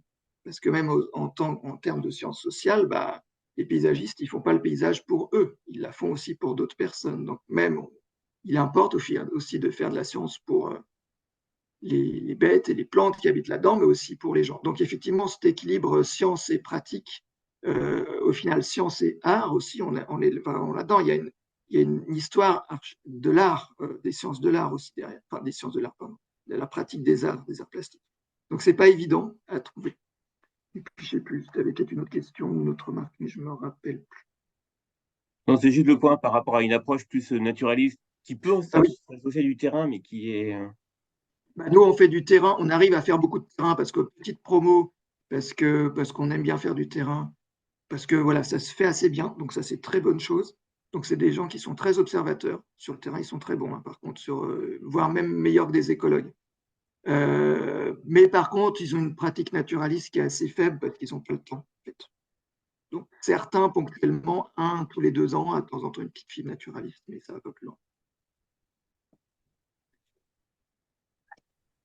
Jean-Louis? Oui, merci, c'était très intéressant. Vous m'entendez, c'est bon? Oui. C'est très intéressant et j'aime bien justement je trouve que c'est très positif, cette entrée du sensible ce mariage entre du sensible et de l'objectif. Et donc la question que je m'étais posée, c'est quand même si on arrive à faire passer des notions comme l'habitat, que les espèces ont besoin d'un logis, et de ressources. Et donc, est-ce que ça permet, donc c'est une notion qui passe, Et est-ce que ça permet un petit peu de donner à ces étudiants cette notion que si on crée des opportunités, si on laisse un petit peu de chaos, tout ça, ça va avoir un effet positif en créant des possibilités pour tout un cortège d'espèces. En gros, est-ce que ça les aide à avoir ce que j'appellerais moi une sorte de conversation avec le paysage qui permettent de créer, aussi de tenir compte de cette création d'opportunités pour que ce soit la flore ou la faune. Je ne sais pas si j'ai été clair. Mais... Ouais, la notion d'habitabilité est une notion qui permet vraiment de faire le lien entre sciences sociales et sciences écologiques. Habitabilité à plusieurs échelles, hein, et j'en discute même avec un collègue qui est, alors lui, plutôt philosophe, historien du paysage. Donc du coup, ça c'est bien. Et puis au final, les besoins primaires restent à peu près les mêmes entre des hommes et puis des animaux, donc ça passe bien. Et en fait, effectivement, tout l'enjeu est d'arriver à trouver des notions qui permettent de naviguer entre d'un côté l'écologie ou d'autre les sciences sociales, et d'arriver à montrer qu'en fait ça ne s'oppose pas. Malgré le fait que les méthodes et les manières de produire la science au départ sont différentes. Donc voilà, et d'autre part, oui, bah, en fait, moi, de mes propos, c'est de dire que diminuer l'interventionnisme, c'est quelque chose qui est quand même très intéressant. C'est un de mes thèmes de recherche d'ailleurs. Et du coup, ça passe plutôt bien actuellement, très bien avec les dernières promotions. Oui. Ils sont beaucoup sur la notion de faire avec. Donc, ouais, c'est quelque chose qui passe bien. Alors, je parle bien de paysagiste concepteur, pas d'architecte. Ça dépend des écoles d'architecture après. Jean-Christophe. Oui, c'était pas vraiment une question, mais juste une petite réflexion. En fait, quand tu parles de paysagiste concepteur, ça m'a fait penser finalement à la dualité qu'on a souvent en géographie par rapport au domaine de ce qu'on appelle l'aménagement-urbanisme, puisque en fait, c'est une section disciplinaire, c'est un ensemble à la fois de collègues qui sont dans le monde académique, mais qui sont tournés vers la sphère opérationnelle. De l'aménagement, de la planification urbaine, etc. Et finalement, ce que tu exprimais par rapport à cette dualité d'approche, d'un côté, des choses plus qualitatives, moins scientifiques, entre guillemets, et puis on le retrouve finalement entre cette géographie qui est très diverse, hein, la géographie en tant que discipline, mais qui se veut, bon, malgré tout, une science, etc. Et puis, ce domaine d'aménagement urbanisme qui est beaucoup plus récent, en fait, du point de vue de la constitution de cette discipline, et qui est plutôt nourri d'approches, même s'il y a des théories et des choses comme ça, mais disons qu'il y a, du point de vue des analyses, des représentations, des formes de méthodes, c'est plutôt orienté sur du qualitatif. Et puis, et d'ailleurs, je pense que c'est un domaine qui n'est pas très loin, enfin en tout cas qui est peut-être en lien avec les paysagistes concepteurs d'une certaine manière. Voilà, c'est simplement cette réflexion. Merci. Nadia ou Marc, je sais plus. Oui, mais j'avais deux remarques. La première, c'était entre les trois présentations, la question des échelles et du changement d'échelle et de parcourir plusieurs échelles est apparue à chaque fois, et ça me paraît assez logique parce que c'est quand même quelque chose d'assez fondamental en écologie des paysages. Et en même temps, à chaque fois, me semble-t-il, c'était abordé, je dirais, un peu par la bande, un peu par ça donne l'occasion de découvrir qu'il y a plusieurs échelles et l'importance de parcourir plusieurs échelles, et pas en tant qu'une question centrale, fondamentale qui serait abordée. Alors peut-être que ça peut être un choix pédagogique parce que ça évite d'entrer frontalement dans des trucs très, très théoriques et conceptuels, et plutôt que de le faire percevoir.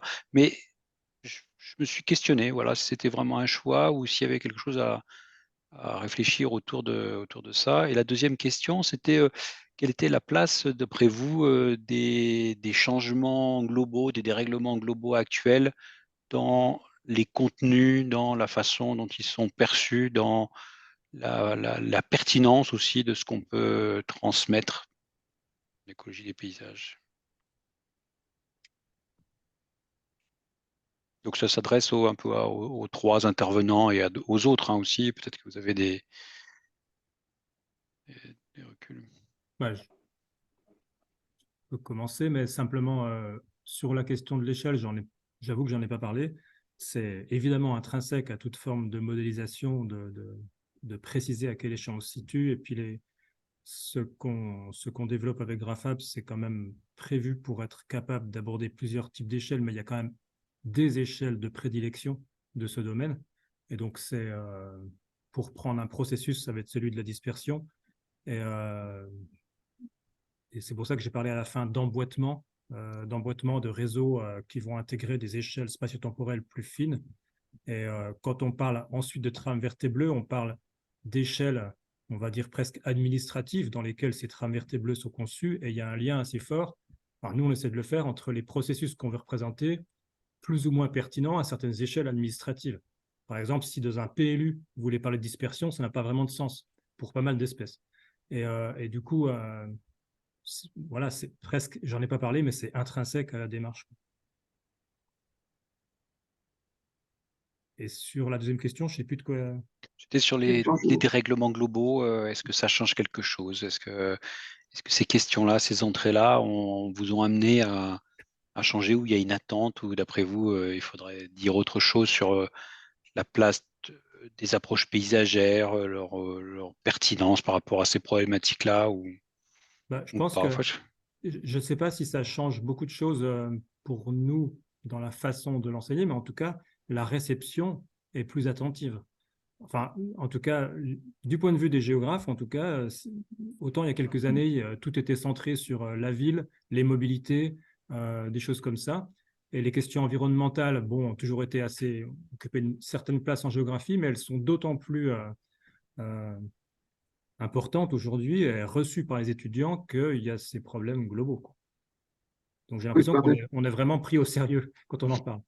Oui, je pense vraiment tout à fait. Depuis 5 ans, c'est même les étudiants qui sont très demandeurs. C'est-à-dire qu'en gros, il faut leur donner du grain à moudre parce que sinon, c'est même eux qui viennent, nous, nos paysagistes, ils viennent auprès de nous. C'est-à-dire, mais qu'est-ce qu'on peut faire, quoi? Il y a des crises existentielles pour certains.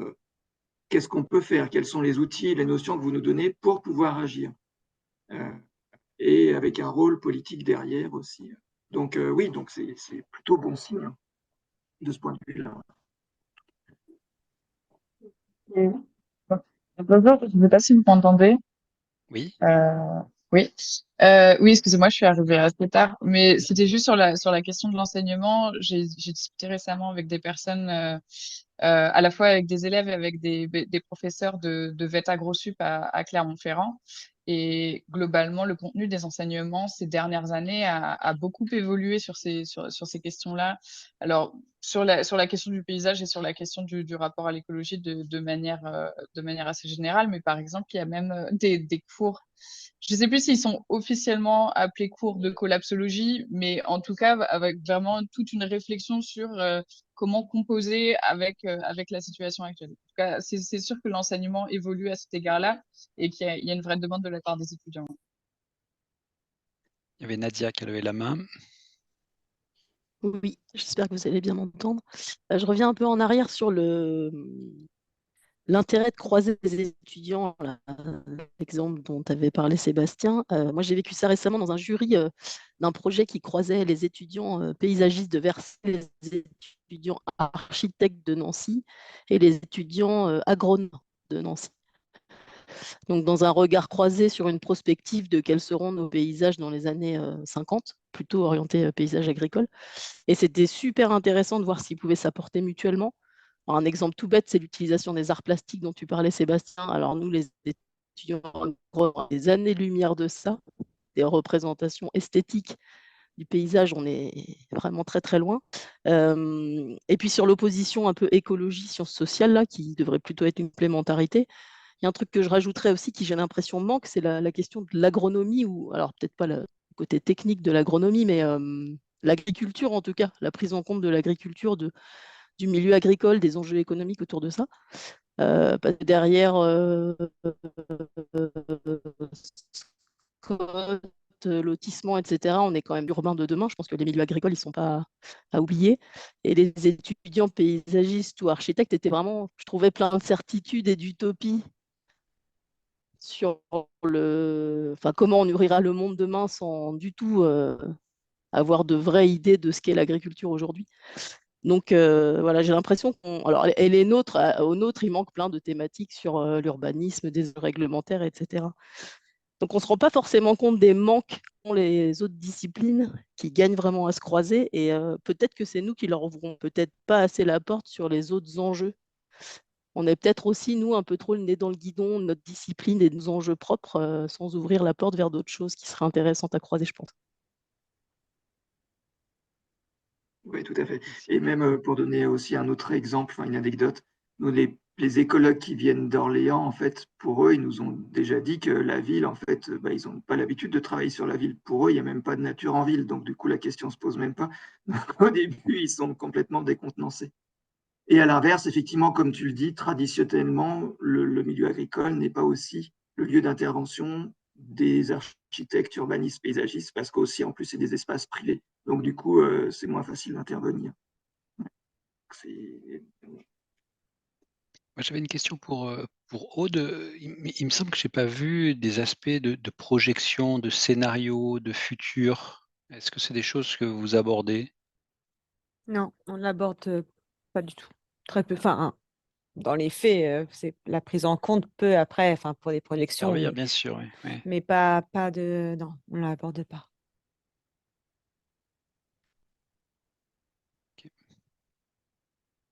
Du coup, ça me fait réagir sur nos formations GraphHub. C'est une dimension qui va entrer en ligne de compte dans quelque chose qui est parallèle aux formations de master.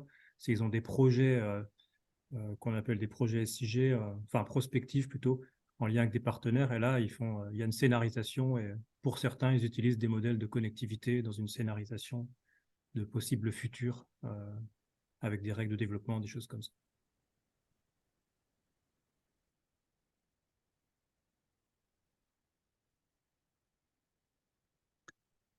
Toi, le mot de la fin, Sébastien? Il n'y a pas d'autres remarques ou interventions ou retours d'expérience encore. Je crois être plus intervenu, mais j'imagine qu'il y a aussi d'autres. Ça sera pour la saison 2. Ça sera pour la prochaine fois. Non, mais écoutez, merci à tous. On n'était pas très nombreux, une petite douzaine, mais au final, ça permet aussi d'échanger plus simplement aussi en étant en plus petit comité. Merci également, du coup, Jean-Christophe Aude, de vous être prêté au jeu.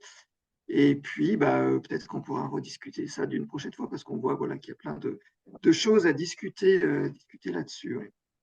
Est-ce que vous êtes d'accord, notamment les intervenants, pour que le petit film que j'ai enregistré, s'il puisse être mis à disposition de personnes qui auraient envie de suivre ça? Ça ne vous dérange pas? Tu pourras couper le long moment où j'ai charcuté avec moi. Non, ça sera collector, ça, je pense. Très bien, merci. Ok, merci beaucoup à tous. L'organisation. Merci. Très Une prochaine fois. Merci beaucoup. Merci pour l'organisation. Bonne soirée à tout le monde. Merci, au revoir. Bonne soirée. Merci. Au revoir.